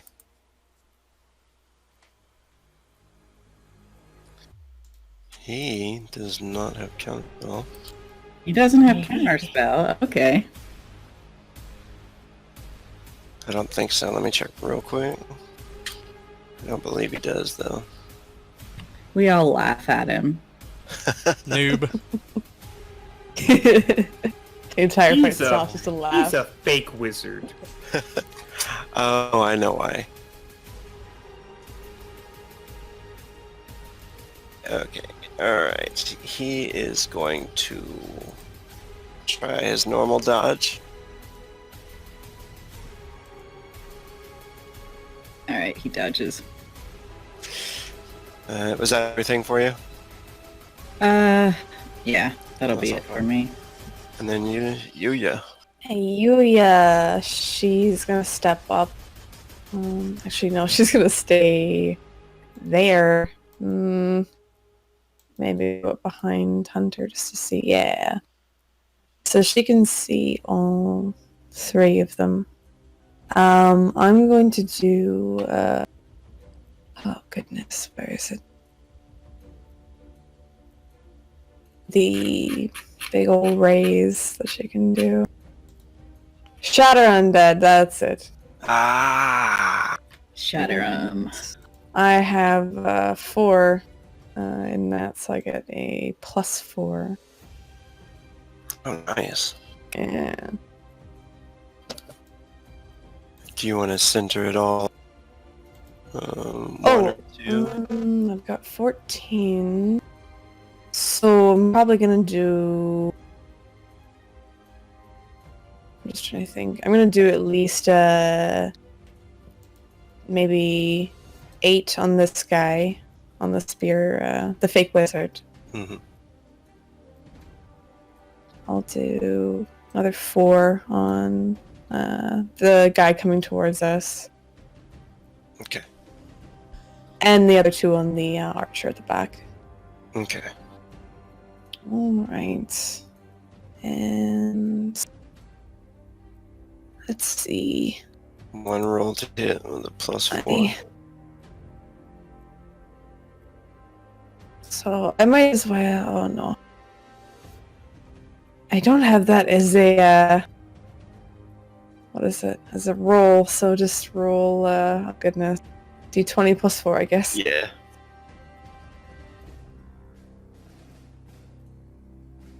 That's right. That's what I always forget to do that. Not best. Oh no.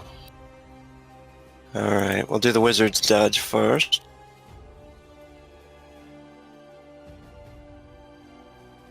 He is able to dodge two-handed guy coming towards you.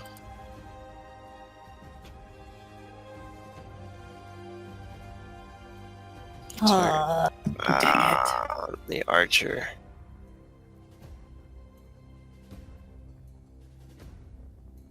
That seems like they all dodged it. Unfortunately, and I'll use mana burn to have it only cost 13. Okay. Yeah, so she casts this, and of course the beams of light come out from her hands as she's holding her codex in the other. And as they do, they just strike kind of all around the Draugr in the area, not hitting a single. And Yuya grits her teeth and kind of just goes back to her old faith and aims over Hunter's shoulder and fires just at the Draugr coming towards them. She'll use Aether Bolt. as a frenzy.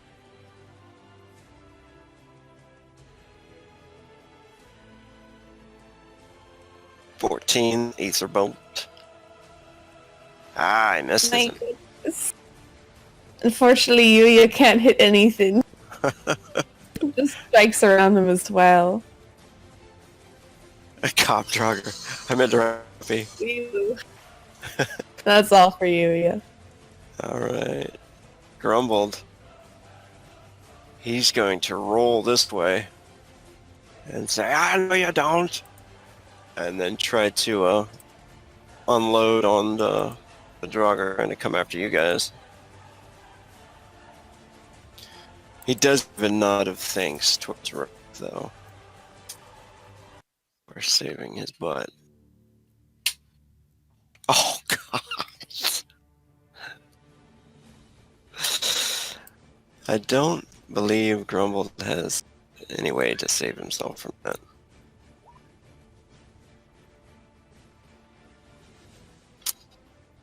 No, he does not.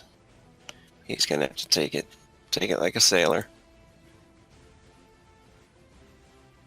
Oh no.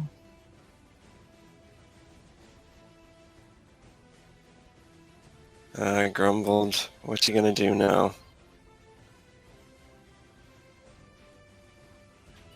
Oh, God. Holy self. He lifts the axe and just He drops it really to his wants stomach. to die. He just wants Commits to die. He does. No, he's obviously not gonna hit himself 5 times, but we'll see what happens here. This is too scary.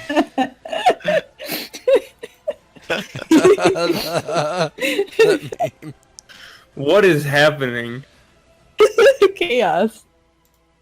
Alright. It's not No, a big Demon one. Gate. The dwarf is possessed. That's for half of that too. So Okay. Big yikes. So, off of his toughness, he's still alive. So he goes and he, like, charges. He's, no, you don't!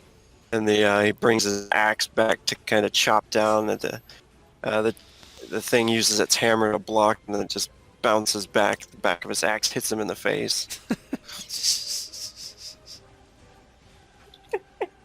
God. And Hunter's turn. Oh God, how can I follow up with that? I hope better. Seeing that Grumble is in a very big mess of trouble of his own making, Hunter just curses under his breath. He was nervous about Avos, but it appears his concerns were misplaced. He's going to draw back an arrow and fire it at the Trogger as it's fighting Grumble. Okay. We're going to go ahead and do a Deadeye shot, as is tradition. Nice. At least Hunter's rolling some good hits.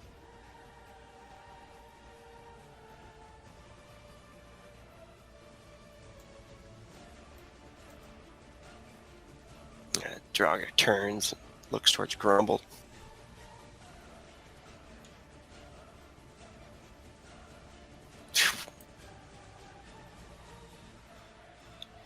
That brings it down to one knee, too.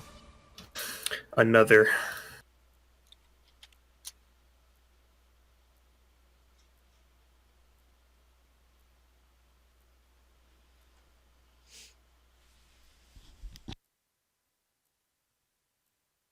Oh, man.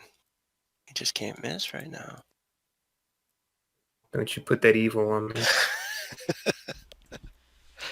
So Hunter, I'm not going to use any frenzy at the end of his, but Hunter just sees Grumble struggling mightily and begins to fire off arrows into the Draugr with a two-handed weapon, right? Like a hammer. Yeah. He's firing arrows into him, trying to weaken him so that Grumble might finish his fight.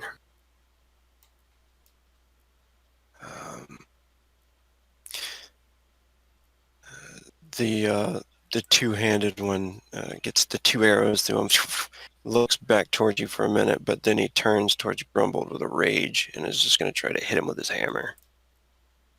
Bring it across Grumble.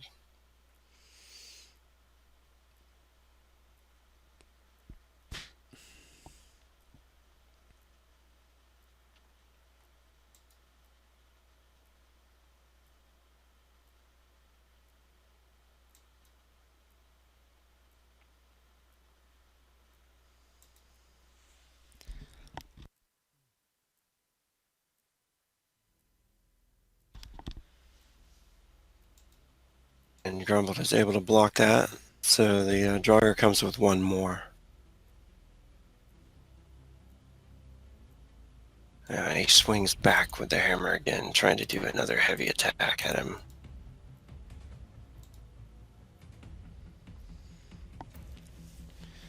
Come on, Grumbled. You can do it. That's a 12 target number. Nice. Grumbled blocks it. Throws his shield up just in time. The archer one looks towards Wrath, and I'm going to make sure he does have... he does not have... Oh yeah, he has rapid fire. He's going to try to do 4 arrows Wrath succession. Just all 4, pretty I'm much. gonna do spiritual shield. I really want to get hit by that.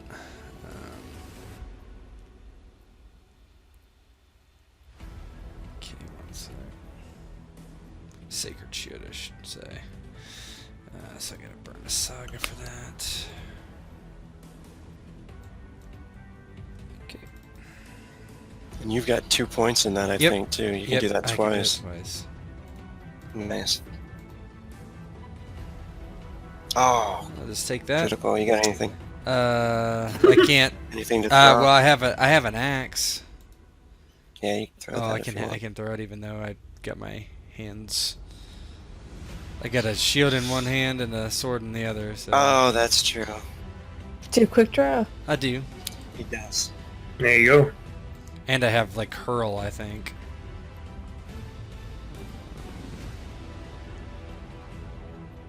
I mean, I'll do whatever you Yes. think is appropriate. I mean, it's up to you. If you want to, if you think you could do it, if you could pull it off. I mean, how would you pull it off? I think.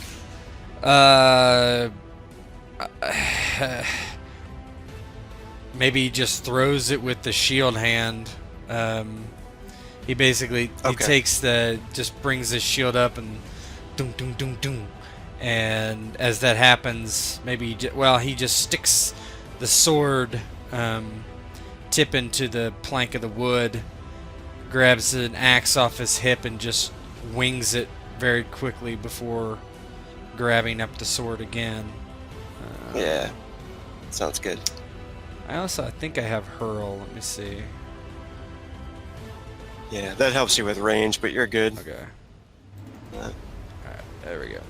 I used to do this one. It was funny because I used to use a dual fighter, where I would throw my other blade up in the air and make an acrobatics check, Nice. and like hurl something and then catch it again as I spun around. All that for that. Oh damn! Nat 1 coming. No. Nope. That. Oh. All right. Well, nothing there. Last Draugr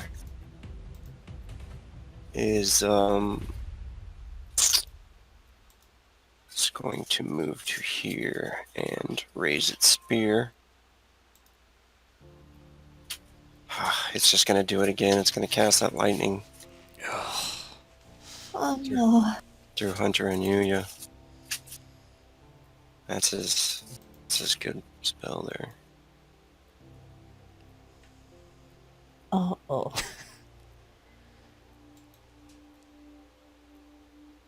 Oh my. And Yuya does have Astral Mirror, which will allow her to re-roll one per combat Oh, you're right. to defend a magic attack. I just forget how much that costs. Let me see. I can look that up for you real quick.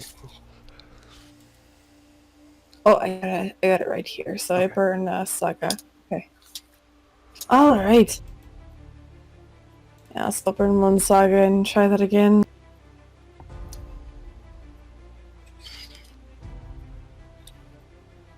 Nope. Hunter's got to roll 2 to defend. Yeah, I'm trying to think of what if I want to use anything. Oh yeah, a couple of things you could throw in there.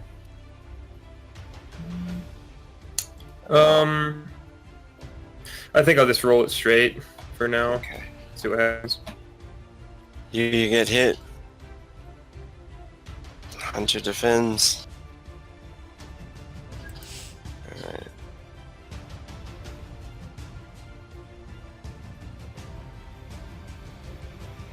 It is going to power surge for 3. If it has, yes, it has 7 points.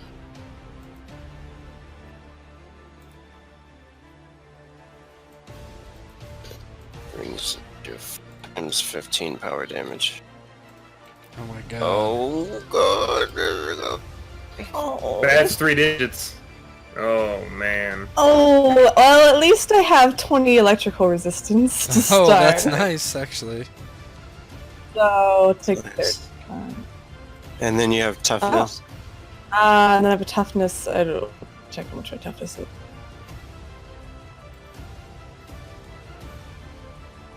So I don't think armor protects from lightning. Oh no. No, it doesn't. In fact, it's worse. She might not. they have She metal might on it, not I have think. metal though. No, yeah, shouldn't have metal. But... Don't think I have any metal. Um, Toughness from Keltiel, I believe. I've got at least one from that. That's 2. So there's 2. Okay. 22. So 22. 22 minus 135. 113 you take. I'm still alive. And is that not the trauma rating?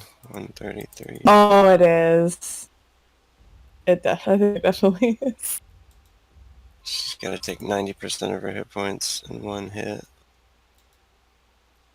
What is her max? 130. What's your max? Yeah. 133? Yeah. Let's see. That one random Yep, gift that's- roll one time gave you the 20 electrical resistance, probably. Yeah, there's 2 of them. Yeah. Thank God. 119 is what you would have to take. So you're actually good by like 6 points, I think. Whew. So you're just... What's that look like? So, I was thinking Hunter easily kind of steps out of the way as this lightning bolt careens across the floor and just hits you square in the chest, sending her backwards onto her feet. And this huge burn mark now in her chest as she kind of starts to bleed out of it. And she's just holding onto her chest wound and just gasping. You know, I'd imagine too that somebody's eyes waking up in the world. Oh, yeah. Vengeance probably felt that.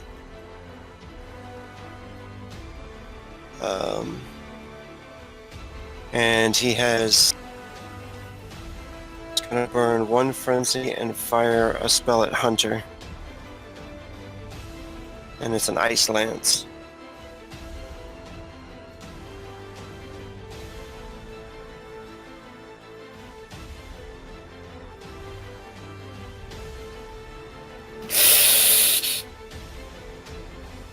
Okay, probably gonna use something for this one. Okay, so we'll do combat roll for sure. So it's gonna be Saga. Let me roll a d6. And add it to your defense. Yep. Cool. So it continuum applies. So let's roll.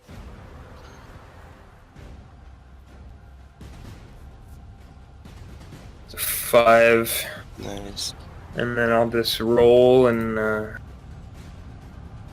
let's see, anything else? I may. Yeah, battle edge. I may do that. Let me see.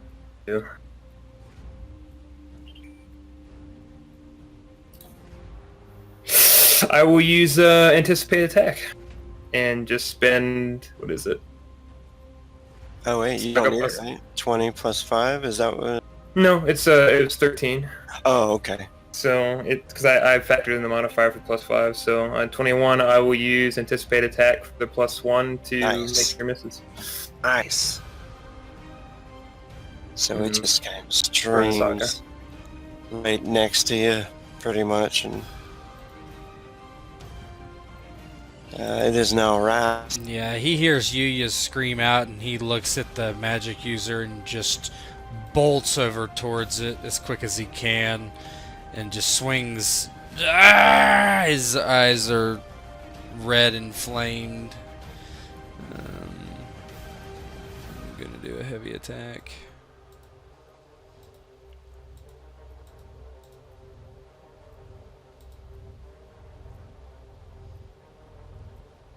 Oh, nice. It is going to try to block with its spear, channeling spear. Wow. Oh no. Alright, I'll try to attack again. Nah.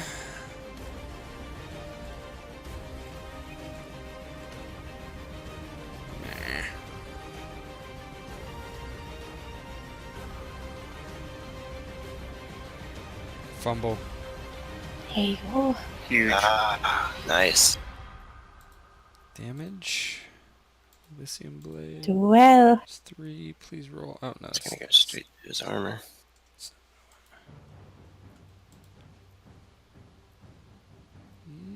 Did it roll? I don't think so, no. I didn't see that one. That's weird. Okay. You're times 5, right? Oh, on these guys I am. Shit. I've just Yeah. been doing times 3. Silver.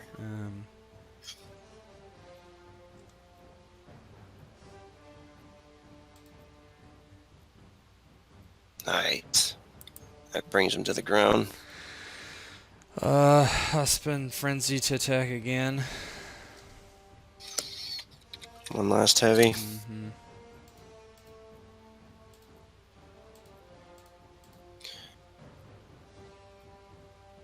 And now he's on the ground. He's suffering the negative. He is hit.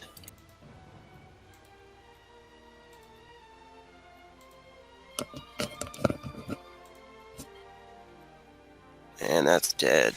Yeah, he comes over. First one swings, cuts the thing on the inside of the leg, knocks it to the ground. He swings down with his second one, and it brings its spear up, blocking it.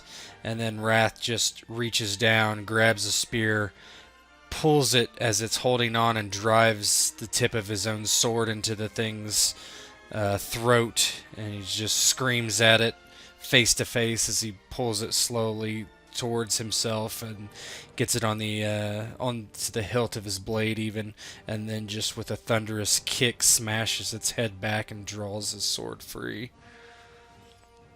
Hell yeah. Keltiel. Keltiel sees Yuya go down, and Wrath quickly take out the wizard skeleton with some satisfaction as she's kneeling down by her sister, and she casts regeneration.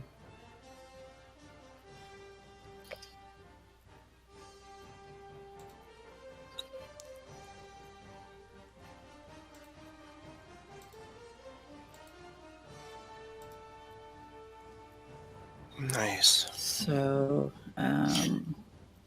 Regen. let me look real quick. Regen is... How much does she get here?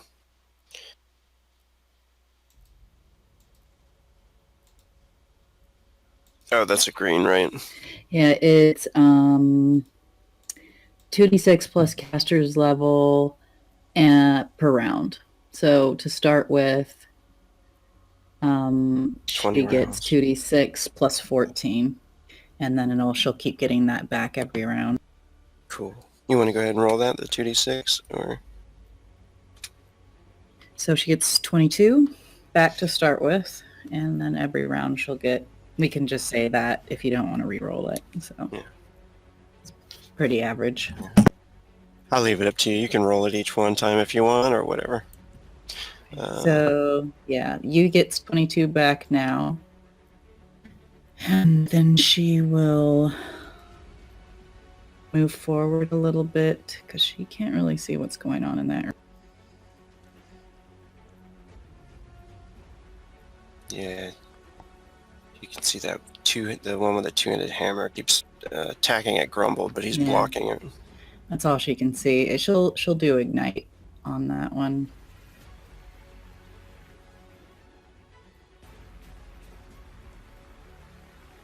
And I'll get him a negative because he's all cut up with Grumble fighting. So she did 4 on that. Using 2 frenzy. -1. That's a Alright. hit. So that's gonna she'll pump 2 power surge into it. Does she get ×2 for the because it's fire? Oh yeah, yeah.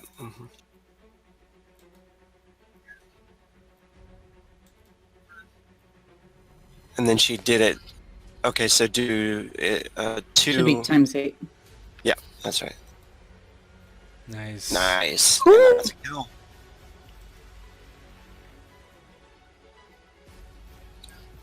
Yeah, getting concerned that they're getting slowed down too much and delayed beyond what they should be. She comes forward and focuses on the Draugr, and it erupts into flame and crumples to the ground. And anything else from Kel? She's good, right? Yeah. Yeah, that's it. Yuya's turn. Yuya, she looks to Keltiel as she heals her and says, "Thank you, sister." And she'll use Elemental Stand to quickly have kind of a gust of wind underneath her, lift her from the ground back to a standing position, one swift motion. Before, actually, I might see. Yeah, so she still has a bit of an aim towards the Draugr with the bow. She'll move over. And she'll do, of course, her usual Aether Bolt at that one.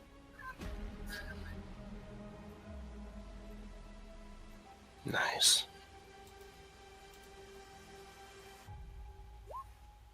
Oh, yes. Nice.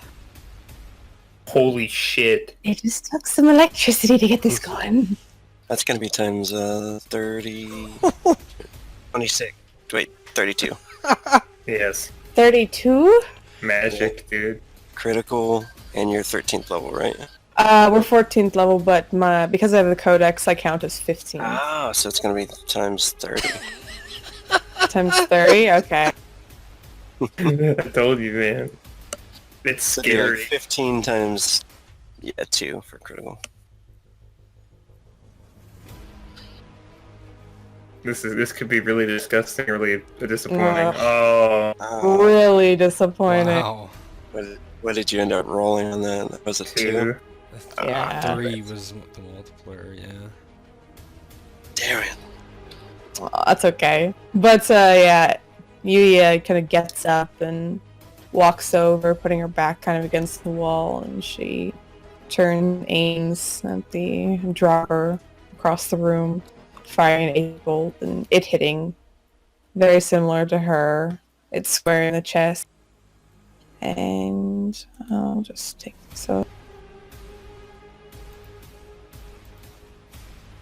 And Yuya, just in case, she's gonna heal herself. And that's it for you, yeah? Actually, she'll still have some frenzy, so I'm gonna keep firing some of her bolts at this guy. Cool.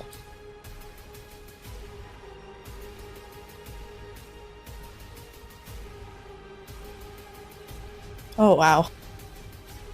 So, did I critical that Oh, heals? you did it again. Nice, and that's 20 again. So, yeah, 30.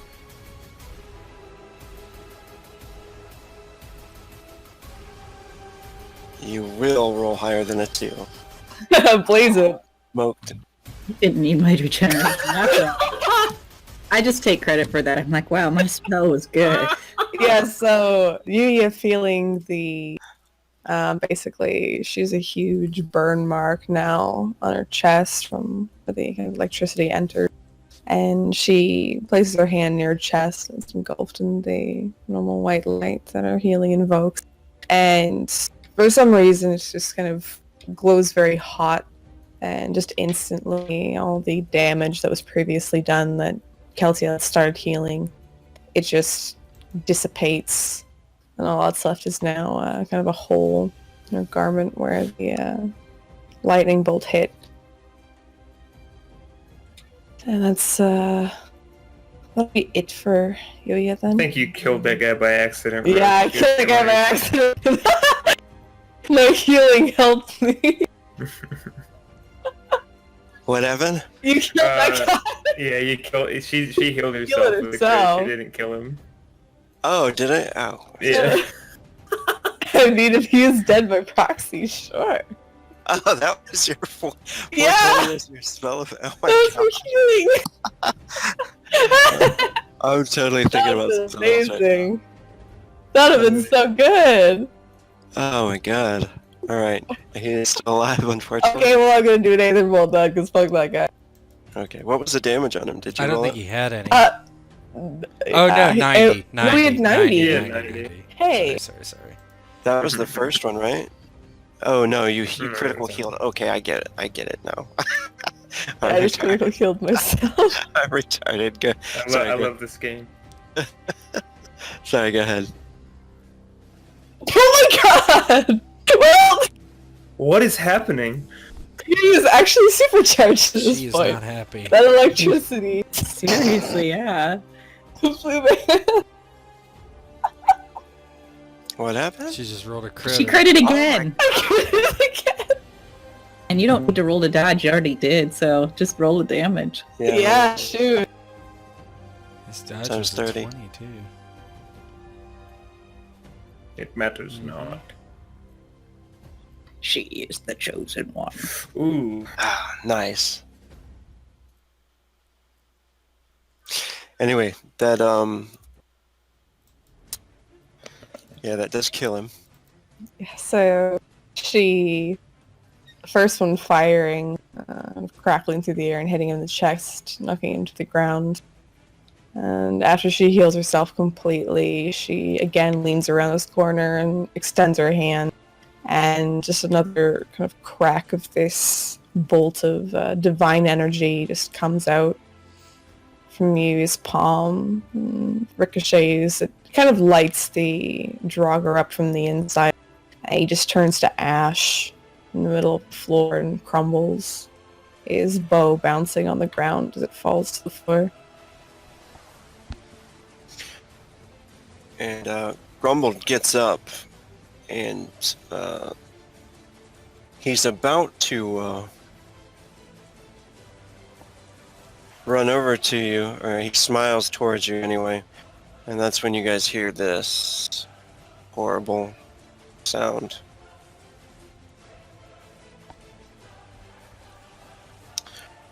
Which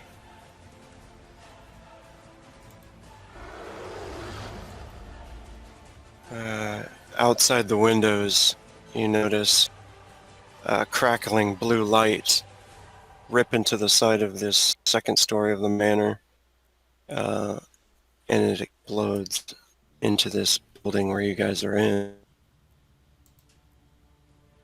Hold on just a second here. See if this actually works.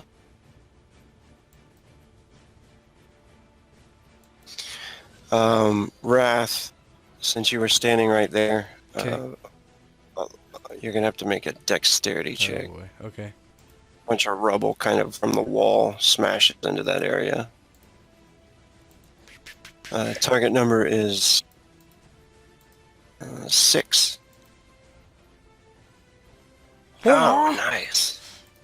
You Yeah, he just leaps, sees like the splinters crackling above him, and puts his shield up and leaps backwards. I don't know how far I can go, but Yeah, that's cool. And this horrible thing comes smashing in. holy shit! into the side of this place. I'm gonna go ahead and put it on the initiative bar here. I guess Sorry, we'll what? roll Yes. from there. I just had to look. Exercise. Oh God! Exercise that mofo. That is a big target. Yeah, I've taken his negatives off on his rolls already. So I think it's Grumbled's turn. Go get him, Grumbold. Oh my god. I should have died. He's brave enough. Fear. Brave or stupid, Yeah. right? Yeah. So he's just gonna charges up over that rubble that Wrath dodged out of the way of. A little bit of fire has blown into the room too and started things on fire. Most of the second floor, it seems, of the manor is made of wood, stone, a lot of wood in this area. So you can tell even outside the windows is caught on fire. You can actually climb out on the windows of this area too if you wanted to escape, jump off, or anything like that. You can see outside into the night. But this charges and all out tries to attack it with everything he's got.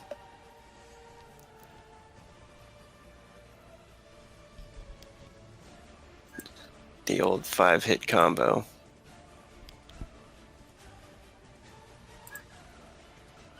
That's not good. Oh, Oh, Jesus My Christ. lord. Call it. Oh. My lord. God. Rumble. It's very suitable that he disappeared under the rubble already. Did he? Yeah, And he tries to attack. The dragon is not having it, and it is Hunter's turn.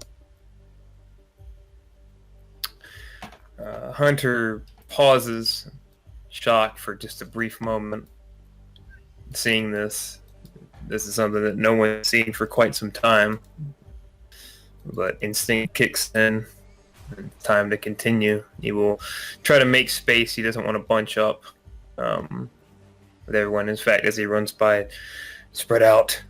The flame will kill us all. And he will run to push past, knock over some chairs, and just try to make space. And as he's running, we'll fire several arrows at the dragon. Not wanting to use the silver arrows, but needing to. He will use the remaining 5 silver arrows all at once with one frenzy. And I will do Battle Edge and War Master. Or no, I'll use Battle Edge and Wrath. So it's Nice. a Frenzy and an SP.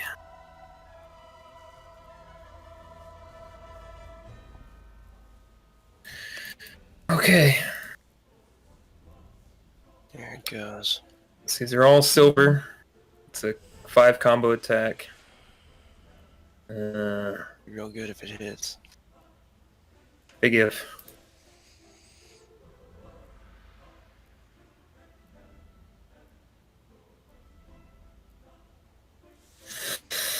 I'll go ahead and because I can choose the better roll. Battle Edge, so we'll see what I get. exact same. Oh god, that's Oh, his. that's his. Yeah.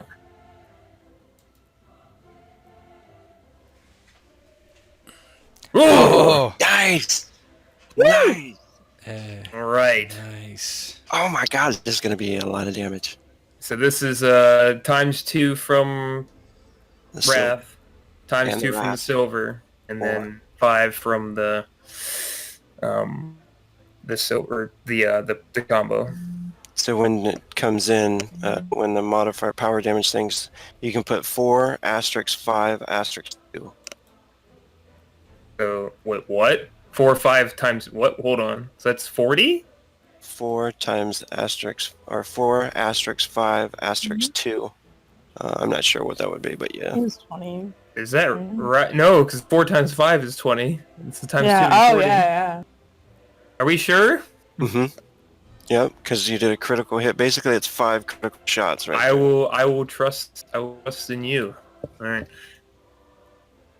5 No better times shot could be made from 4 Hunter. times 5 times 2. Okay. 4 Oh, asterisk 5. oh. There it is. Oh my god!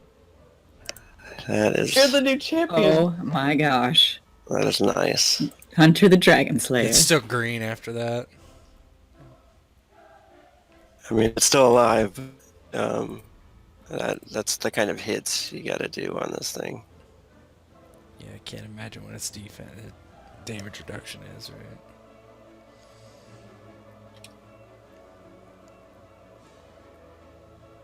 And there's, I mean, from there you do see this passage here. There's only like 2 other passages out of this chamber. This one seems to go upstairs to another wooden structure. And this one seems to go.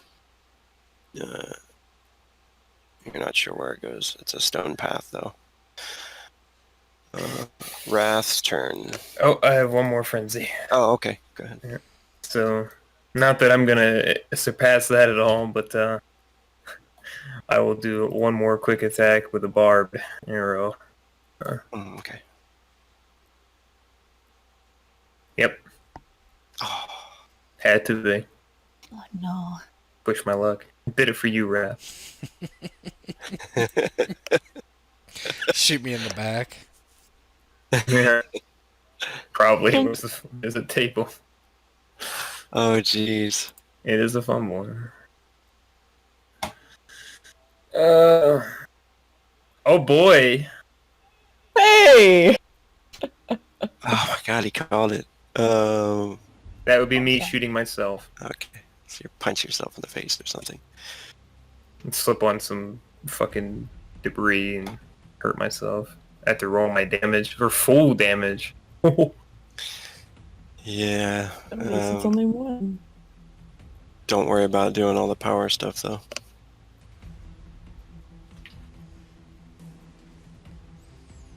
That will be 18. Okay. I'm not on the ground, thankfully. He was so excited from the awesome.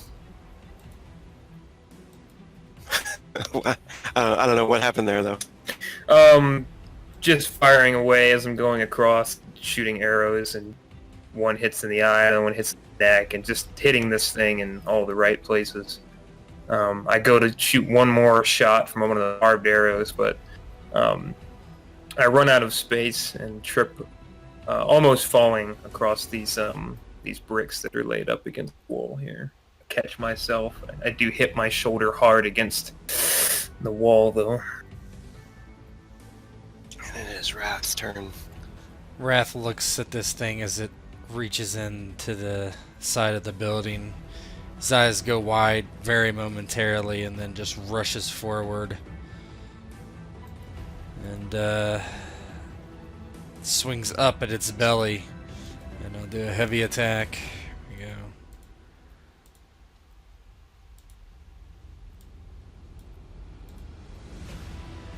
Yeah.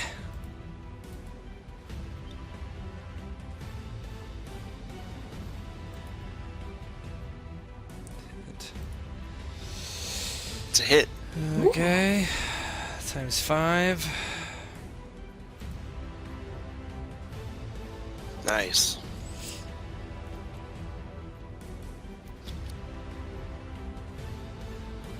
Just hits it across the belly and blue flame comes out of it. And he tries to do it again.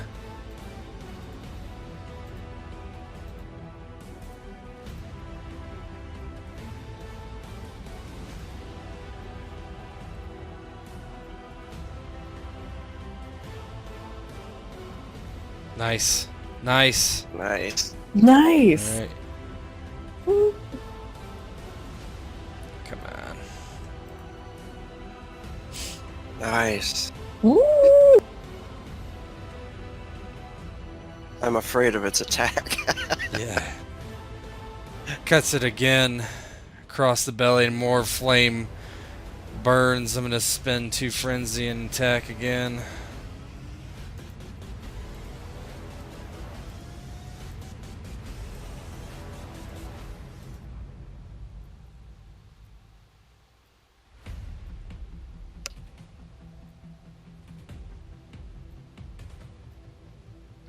Ah! Uh, Then that one bounces off a piece of bone and doesn't get through. is it the Bone Dragon or is it Kiltiel? Who is the higher dex, right? Oh, okay, it is the Bone Dragon. Then. Oh, Yeah. I'm gonna call opposition, by the way, against this before I'll roll for I'm the just additional waiting to defense, but What is the I'm bone already dragon going to. dex? The Bones Dragon has a dex of... Do you want to know? Well, there's a chance it's not better than mine. Mine's not terrible. It has wings. It has a 30 dex. Oh, my yeah, God. that's a little bit better.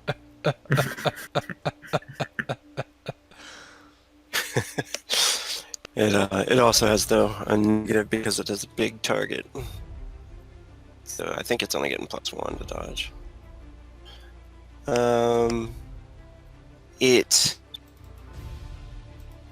It does have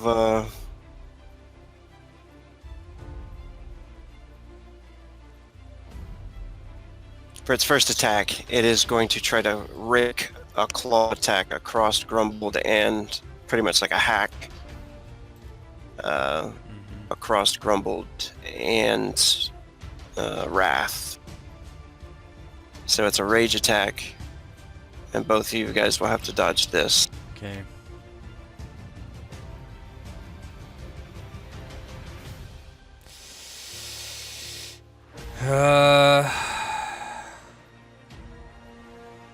I'm not gonna do spiritual shield. I'm just gonna block it. Try to. Yeah. Goodbye, Grumbled. Yeah. I'll see you in the ether. Jump in his mouth. Yeah. Sacrifice fatal. yourself. Should have put the black powder in Grumbled's pockets. Grumble's gonna try to dodge.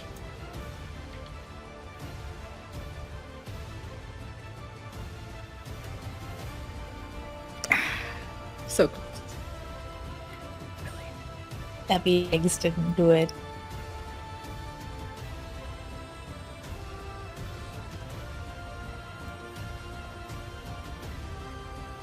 Here comes the damage.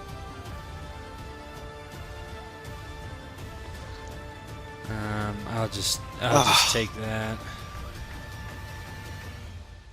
that. Grumbled, you're able to soak it, huh? No, I don't. Well, if I tanked, I could, but I'm not going to do that. Okay. I'm gonna just take it.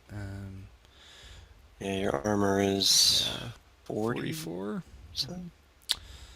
So Cool. 56. Unfortunately, Grumbled is killed by that attack and thrown across the room by the claws of the dragon.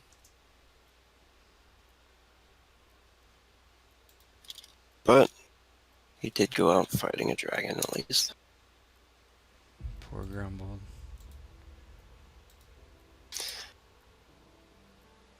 And for its next action, it is going to try to burn Wrath. Mm-hmm. Do you guys kind of just see it like leak back after Wrath gets thrown to the ground, and it rears its head back and tries to like do a heavy burst onto Wrath?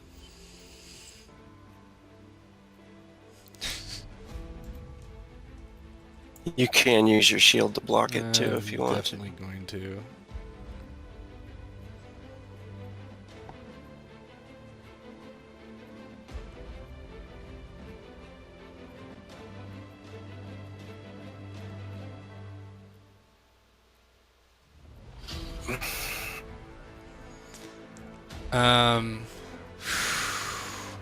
I'm just gonna use. I'm gonna use spiritual shield, just in case. I don't really want to get hit by that, so. Okay, that's fine. All right. Yeah, he just hunkers down behind the shield, this new shield that he found, and just this blue flame just wraps around it. But he's close enough to the shield, it just keeps the flames from licking off his skin. Probably not optimal distance being right next to him. Nice. Yeah. And we'll just say it's like more flames start to spread around the room, and it is Yuya's turn. Actually, it's Keltiel. Yeah, Oh. for some reason I'm down at the bottom. Oh, what happened there? Let me try to remove that up.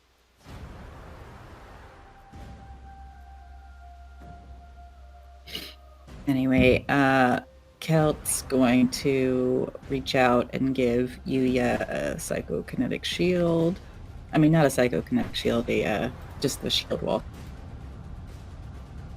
Which is just one action.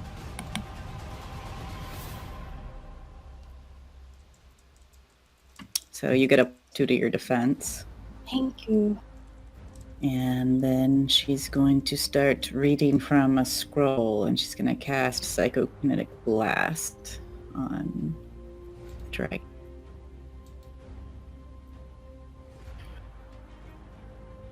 So that should be a mental defense by the thing.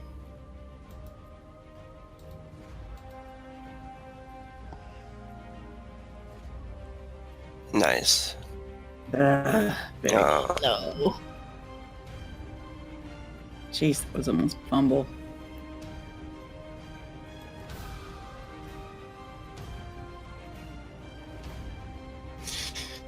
Don't see the roll. Where's the roll?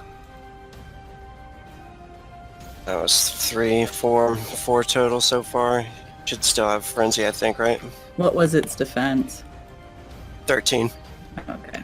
Yeah, I'm going to throw the Nova Potion at it. Alright.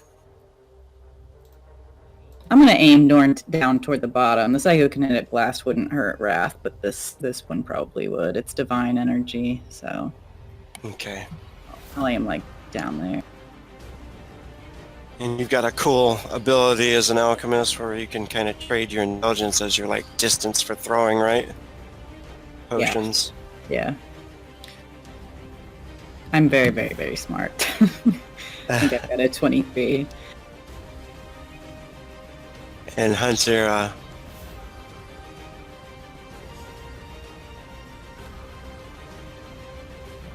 Alright. So it's gotta dodge that. get it. Get it.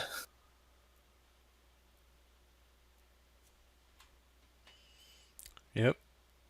Yes! Okay.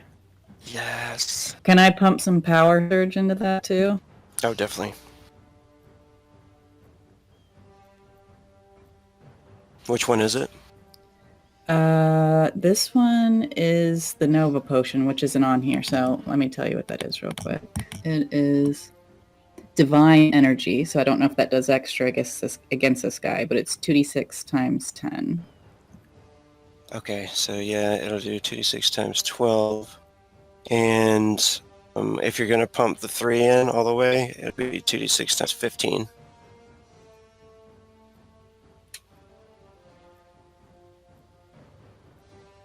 I didn't do that right. I didn't put the asterisk. Yeah.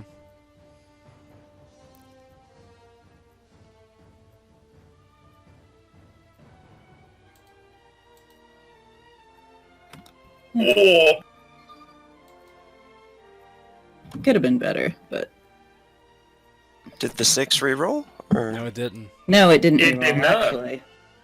So it is better. So that is It's 12 times 12 times 15, 15. So like 180. 180. Yep. Math. Alright, what's that look like? All right, so she reads the Psychokinetic Blast from the scroll, but it kind of shakes its head and it doesn't even impact it. So Keltiel throws the Nova Potion and it explodes And its mass absorbs a lot of the blast, but it's still a pretty powerful hit of white fire compared to her normal red fire. It's divine energy. All right, Yuya's turn. Yuya, she's just been hearing this point, kind of been going on, and I can't run that far. Oh, can everybody make a perception check as well, too? Can I use astral sight instead? No, not for this one.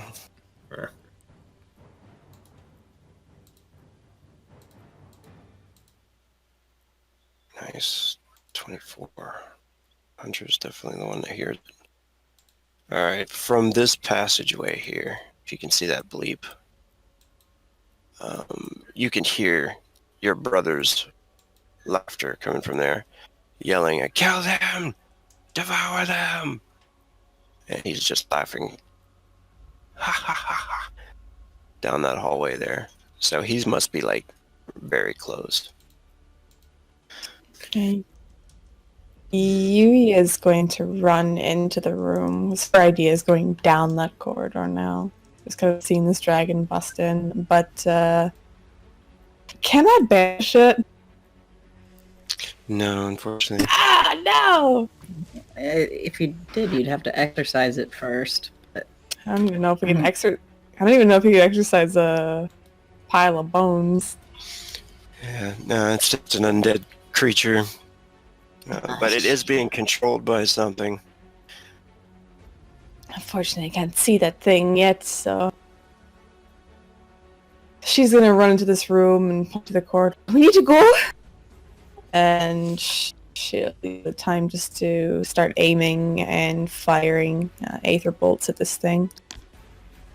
Cool.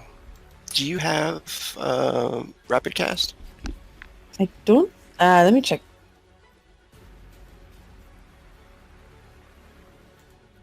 Is it in the first? It's a talent, master talent, magic talent? Oh, no. No? Okay. Definitely not, unfortunately. You know, the Let's star see. would be cool with this thing. Oh, it would be, if I could cast the star. Yeah.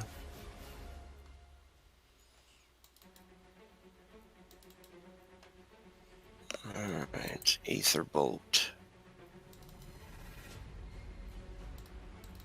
This dodge does suck, though. That's good. That's a hit.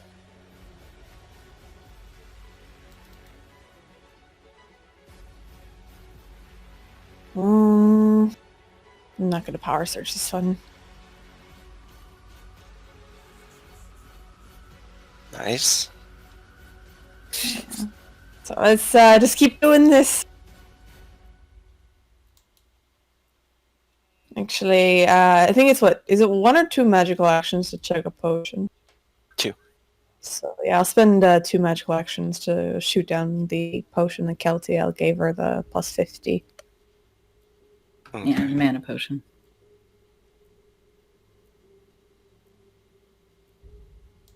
And she'll keep firing after that, using some frenzy.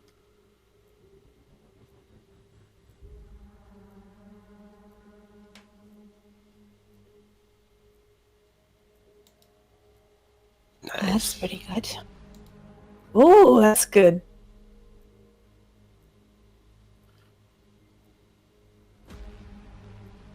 That's a hit. So You I got it. also get that, I don't know what will help in this case. I have disruption as well. So if I spend a saga point, takes -4 to any attribute. But I have to roll a body save, and then I'll take -1 instead. Which one do you want to take? Oh goodness, what's gonna affect it the most? If you take its dex down even 1 point, it'll bring it down to 0 plus defend. Might be the best for it, and yeah, just in case. Let's do that. It'll definitely go down by 1 point, but he has to roll a body save.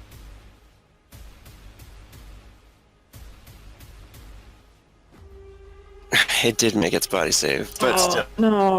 Was down by 1, so hey. Yep. There you go. So he no longer gets that plus to defend. Right. And I guess I'll use Power Surge to give me extra damage, right? Yeah.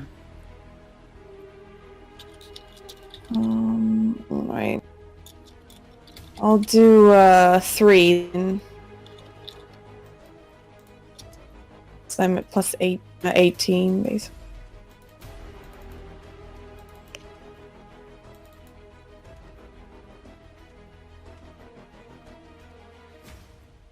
Nice. Another clip. Yeah, she's just firing Aether bolts right now. Just into the dragon, kind of hitting it at the side. Just cutting into it, and then she'll fire one last one.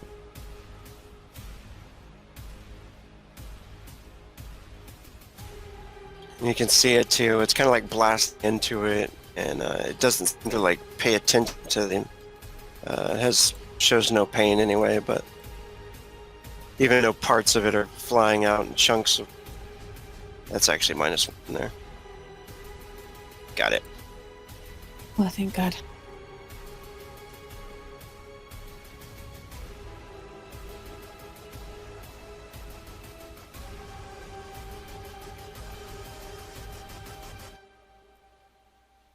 So all 3 bolts coming from Yuya just strike the dragon at different locations, and small bits of flame kind of erupt from the small incisions that she makes on it with these bolts.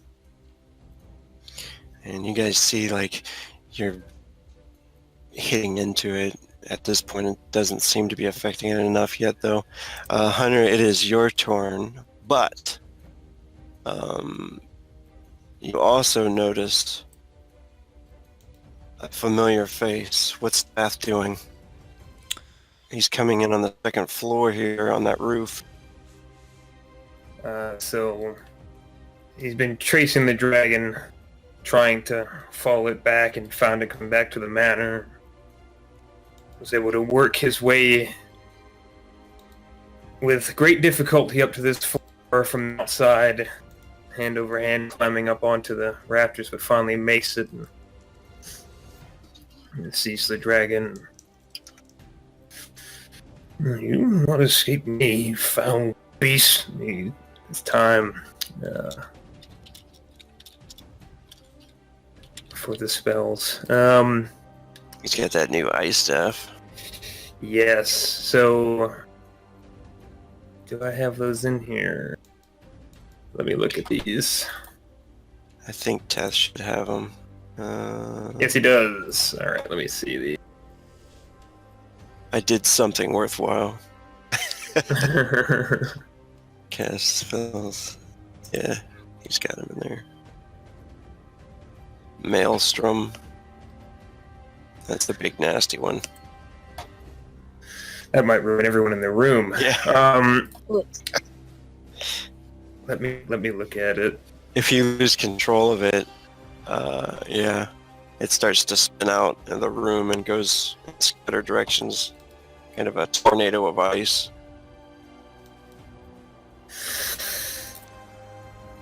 We didn't come all this way to be afraid, Ro.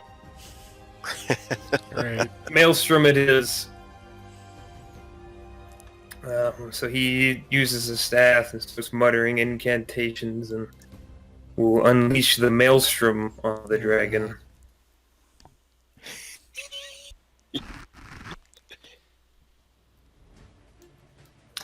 And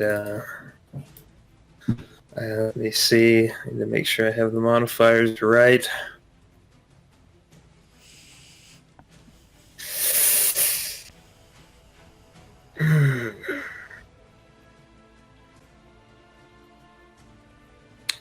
Alright, I think it is just a +1.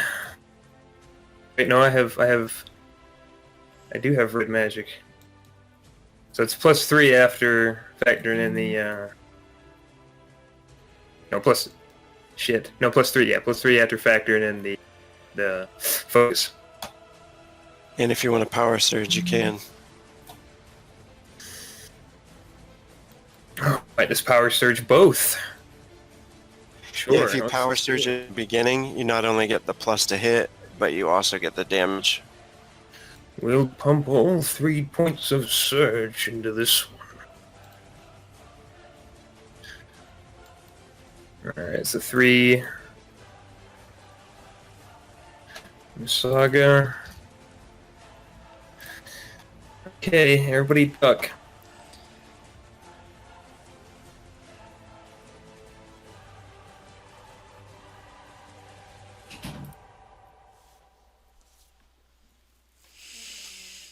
How many actions does Maelstrom cost, Rogue? 4, I believe. Oh god, I'm burning 1 frenzy as well.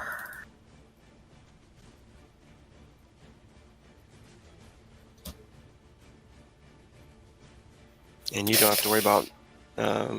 Ooh, is that with all the bonuses? That is. Oh my goodness. Yeah. Does he have Spellmaster by any chance? I don't think so. Probably not. Let me see. No. Oh my goodness. Yes! Yes. Yes. Legend. By the maker. Tash. Okay. So it's 3 power damage from Surge. Gonna be 1 from Grimoire, and then my spell casts a rating of 15? I think. Wait, what level is he? 13. I have him at 13. Does it get extra for cold damage? I'm wondering if this guy's vulnerable. He'll be able to soak a little bit, but from So, cold damage, actually. So 13 plus 1 plus 4. Or plus 3, sorry. So 17. 17 sounds good. Alright. It's got some big damage dice in there. It should hopefully be good. Oh, it was a lot of a 3 and a 2, Oh my gosh. and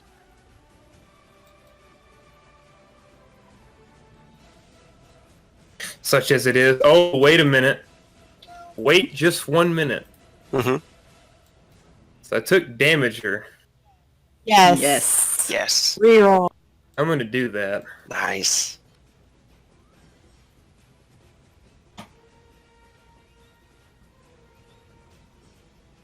Come on, dude. Big money. No whammies. Better. There we go. Better. That's better.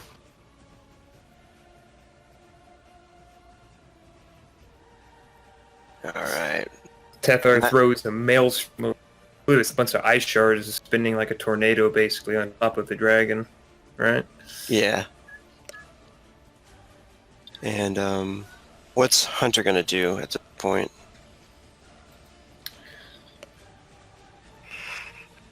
Hunter is actually going to begin heading towards his brother. He knows he's close. So upon hearing that laughter, not knowing if anyone's going to hear him with the damn battle, but he yells out, "My brother, he's close." And he's just going to start heading that way. Knowing that if he can get to him, this thing goes. Yeah. All right. You can go ahead and move him. His max move. And then it is Wrath's turn. Wrath isn't. He's kind of paying attention to where Yuya is and doesn't really see where Hunter goes or anything. Just looks at her, like, gives her a brief look, wondering why she's in this room. And then he just continues to hack away, seeing that she's out in the open. I'll do a heavy attack.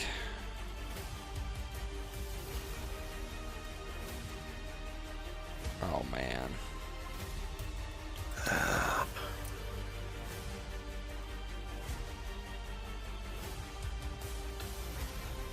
fumble. Huge. Oh. God. Need all the help we can get. So just times 5 still? Oh, Yep. I jumped out of the game on accident. Thanks to my new oh. mouse.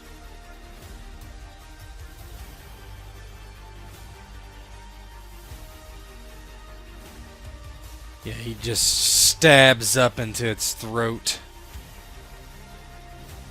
Oh, nice.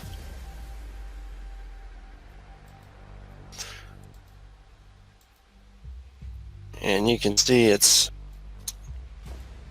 definitely it's suffering now from the ice pelting into it and your blade on that attack. He tries it again.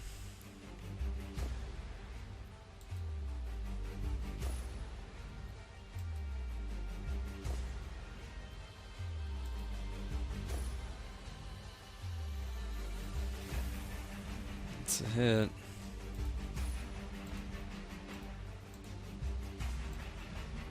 Are you guys hearing any music at all? Mhm. Oh yeah.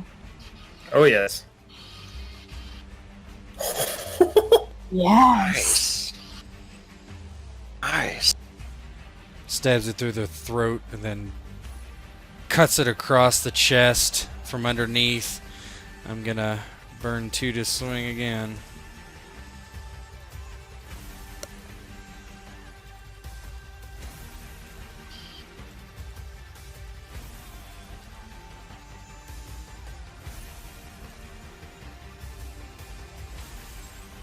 Another hit and another fumble. Yeah, man, Yes. can't pass.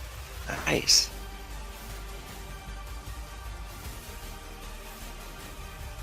Ah.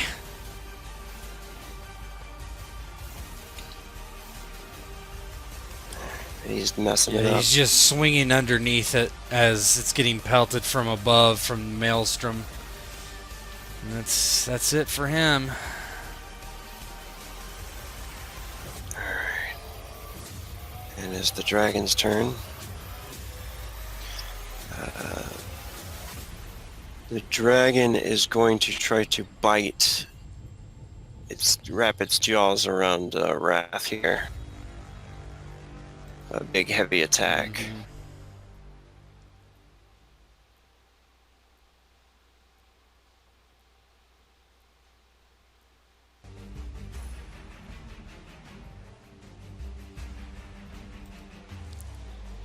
Here comes a shield.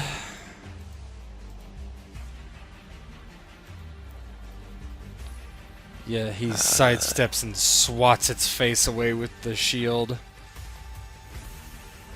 And then a tail attack at Tathar. For one single attack on this one.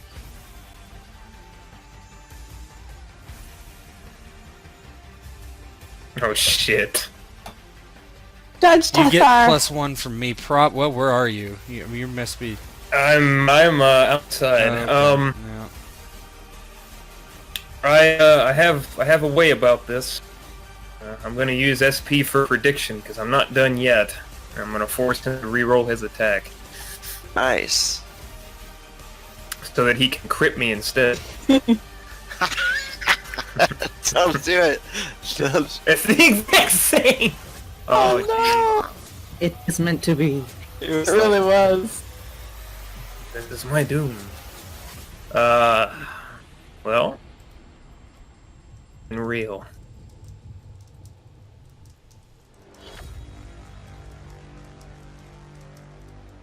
Oh, Tethar. Oh no. He is going to burn a cool point for destruction to make this a heavy attack.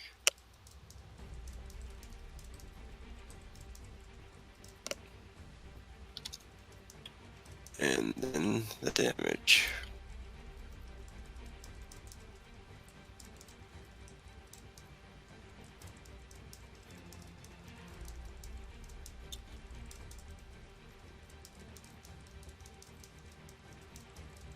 Now he's done.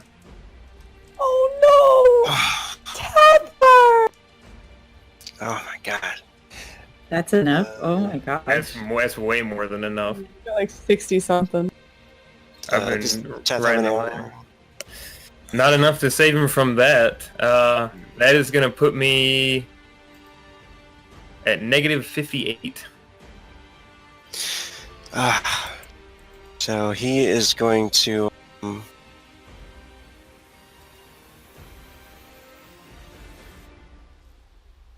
he's going to get a spiritual influence at this point.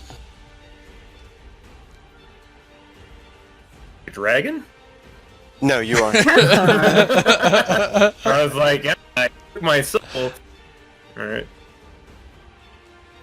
Come on, Teth. God, don't shine on me. Come on, Maker. We have, I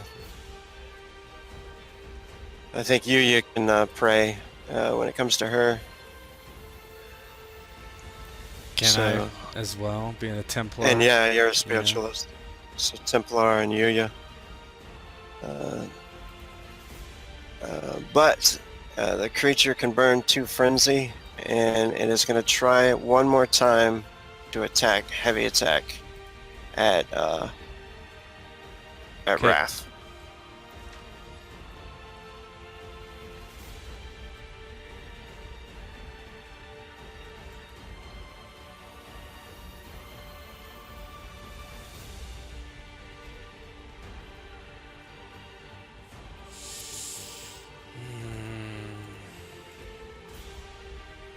Nope.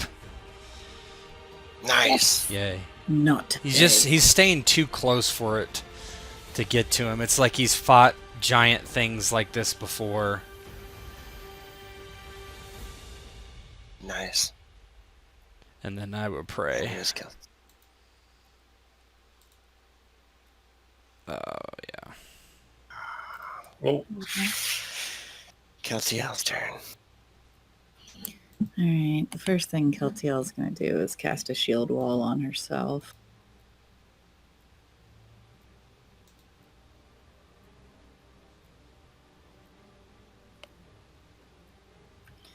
Okay, and she's going to move her full movement.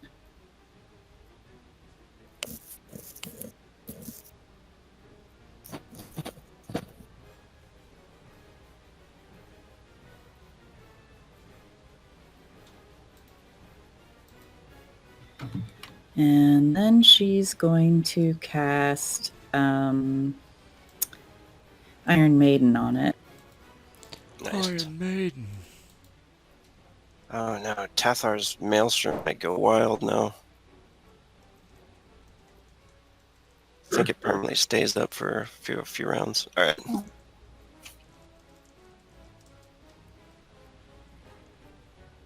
So it's to defend.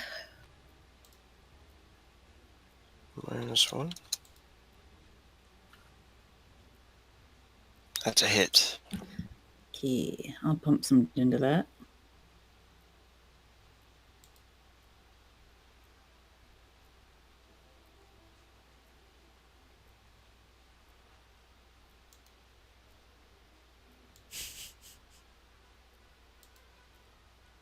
And I can burn Frenzy and do another one of those.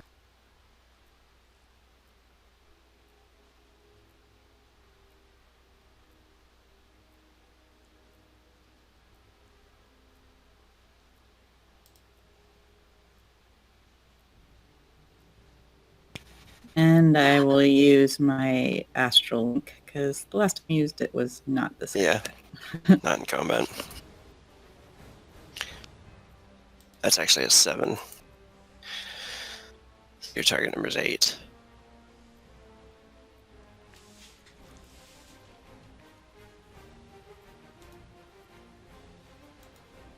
That's a hit.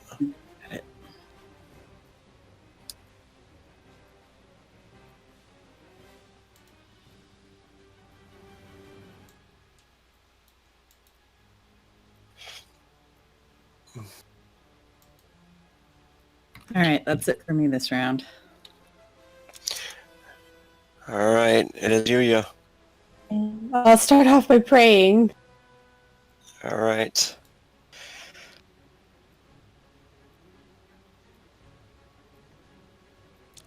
What? Oh! You see so quickly, just Yuya seeing Tathar just be batted out of the sky by this dragon. Yuya quickly touches kind of her sign where the maker, her symbol is. She says, "God, maker, please, if you're watching, please help him." And after that, she'll continue on running. I think she can make it actually inside. And she'll shout again, "Come on, we have to go!"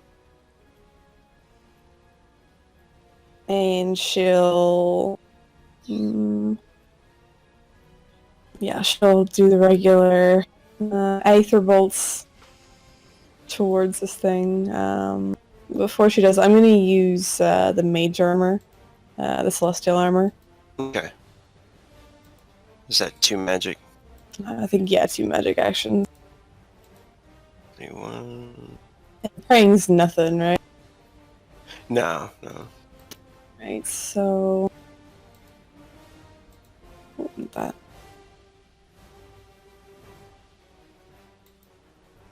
I guess it could count as 1 magic action, yeah? Sure. Yeah. Any speech would probably disrupt a magic action. And then I'm just using Frenzy on these then. She runs off into the hallway and Fires back at the dragon. first one is a miss. Bastard.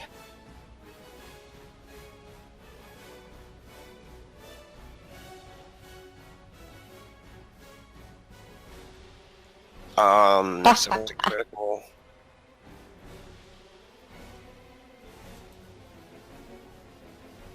I'm gonna power surge this. Yes. 3. So that brings the level up to what? 18. And then it's a critical, so 36. Come on, just kill it. You could do it. You max that dice. Oh! I don't see anything. No.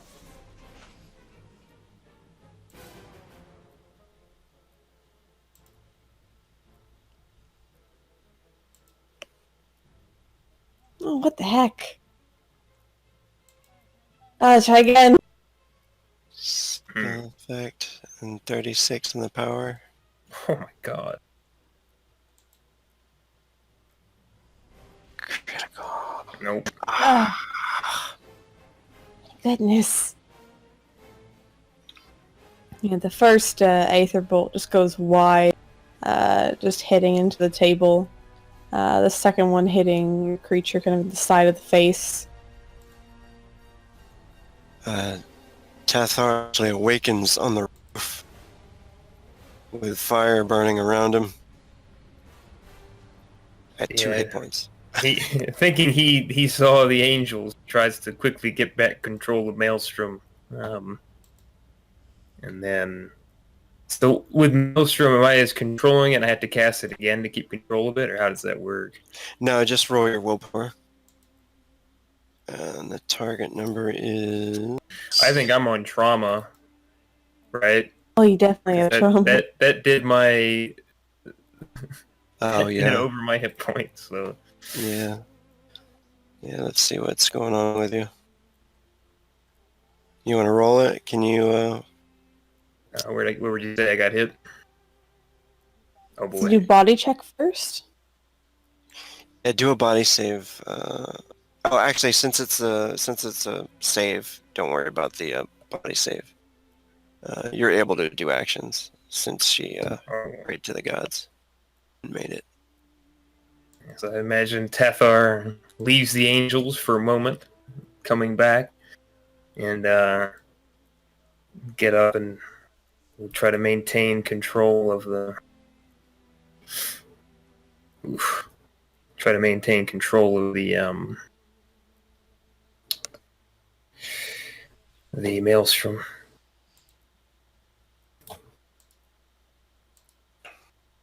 So he pretty much has a broken leg.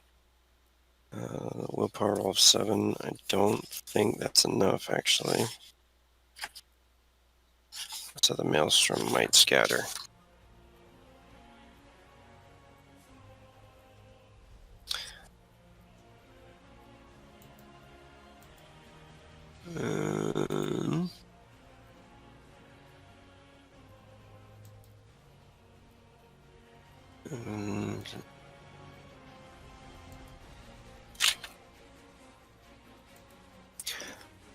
Maelstrom's target number is 12. Oh boy.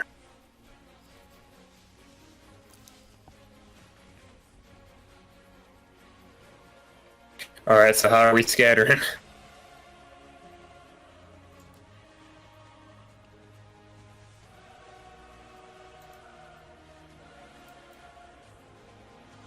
Is that like a scattered table, or? This would actually be the first round it's out, right? It will be. So you're good right now. Still on. So go ahead and roll damage on him. Because he hasn't left the maelstrom. Alright. It's just damage, not a roll to hit. Yeah, don't even worry about the hit. Alright. And Tathar has a broken leg, it appears.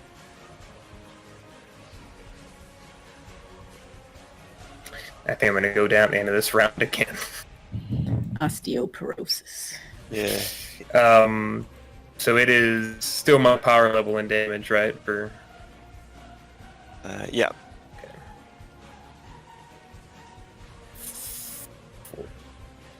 14. Nice. And then what would Tathar's actions be? Try to heal himself or move? Or... He has no means to heal himself. It's all in. So Tathar is just going to start slinging some spells. Looks like... No, not Wither. We have all sorts of things we can do. I think we're probably going to do Frost Wave. Let me see.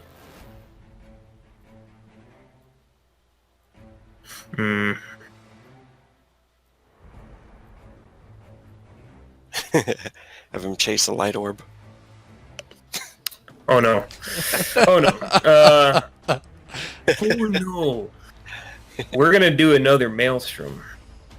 Okay, nice. Let's drop it. He's just like laying on the roof and raises his staff. Ooh. I said I'm not finished with you.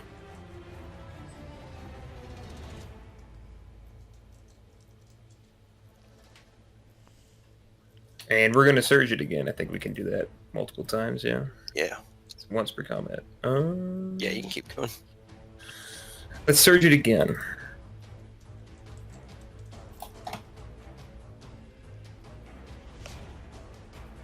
And what negatives do I have for having, like, no hit point? We're at -2 to cast right now. Okay, so... Cancel out... +3 from Power Surge, so that's just +3. Or wait, no, -2. I +1 then. 3 Power Surge. Yeah. I think that's right. Alright. And 1 Frenzy, because it takes 4 actions. Oh my god! Oh, nice. Nice. This might do it.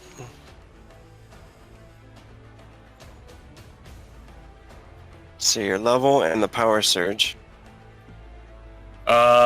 So... It's 16, 13 right? plus 1 from Grimoire plus 3 from Power Surge, so 17. So 34 damage. Or 34 times the power. Jesus.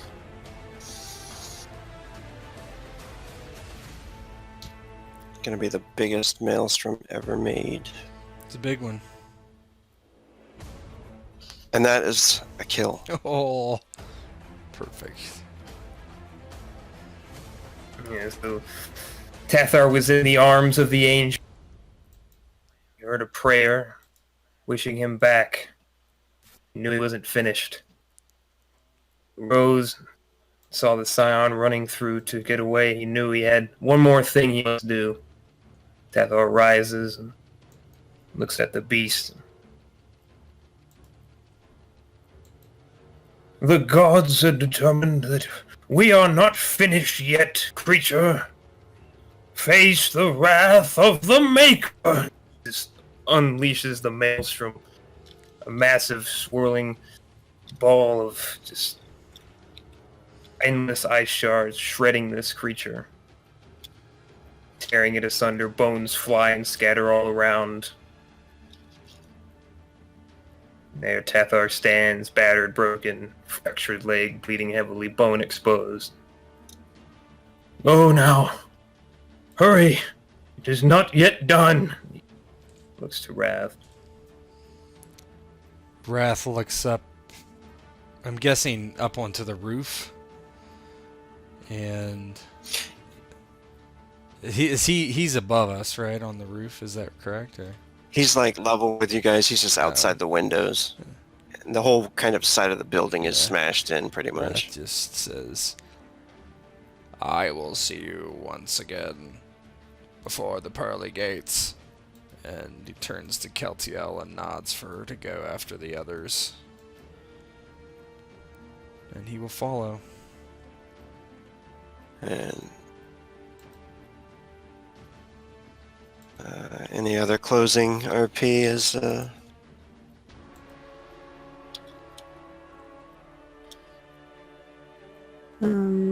Yeah, Yuya just beckons everybody over. And she looks over Grumbled with a saddened expression on her face. He fought well. And he died well. There's no time. I'll come back for after. Keltiel nods. It's what he wanted.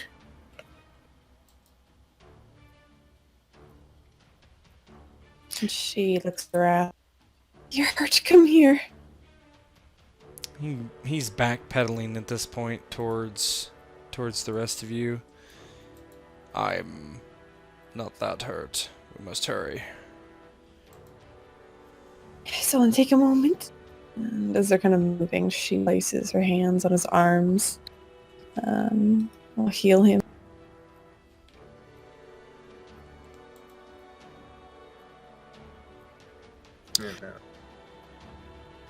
and... Go ahead. Oh, go ahead. Tathar would fall, blood gushing out of his broken leg, and he just rolls onto his back and looks up into the sky one last time. I hope that was enough. He closes his eyes. Oh, that's right. He's bleeding out. Yeah. And the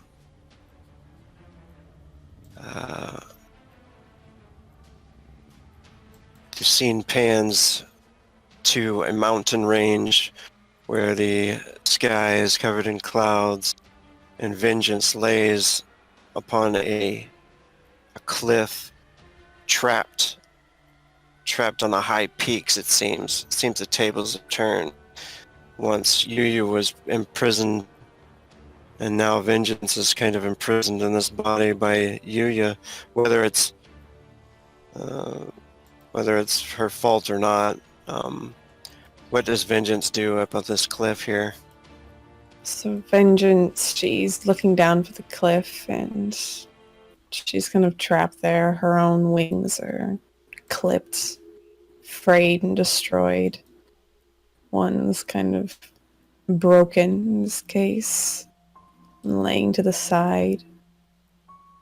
In this instance, she is still Yuya's body, but possesses the broken wings that she once had. She sits on her knees and hands on the ground, looking down from the cliff tops, seeing the clouds below. knowing that she's kind of trapped here on this small shelf, trapped here in Yuya's body as she'd once trapped Yuya before. She looks down, seeing if she can find any way of escape, any way to climb down.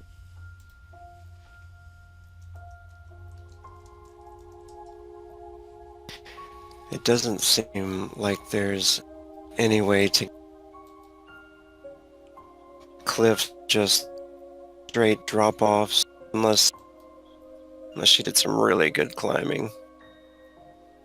She looks down at the drop-off and knowing that this is just, it is but a holding cell away. She looks down. She kind of wonders what would happen if she just dropped. Seeing if either she'd continue falling or if maybe she could use kind of the broken wings that she has to glide to wherever she needs to be. Stands up on the cliff edge, looking down. No, thinking that maybe this is just maybe her own self holding her back, keeping her here. The fear of jumping and not having anyone else to save her. No wrath, no nothing. She stands up. She looks down to the clouds below. She takes a moment before taking a step. And she's going to jump off the edge. Alright, can you make a resisted willpower check between Vengeance and one for Yuya? Oh boy.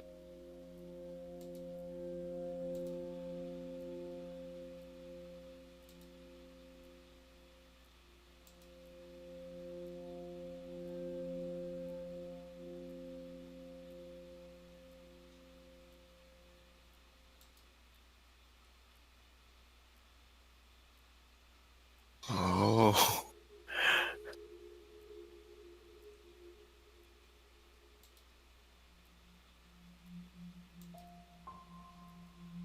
Alright, so Yuya feels her trying to fight and trying to come out. But that is where we'll end the session tonight. That was a great end with Tathar. I know. I would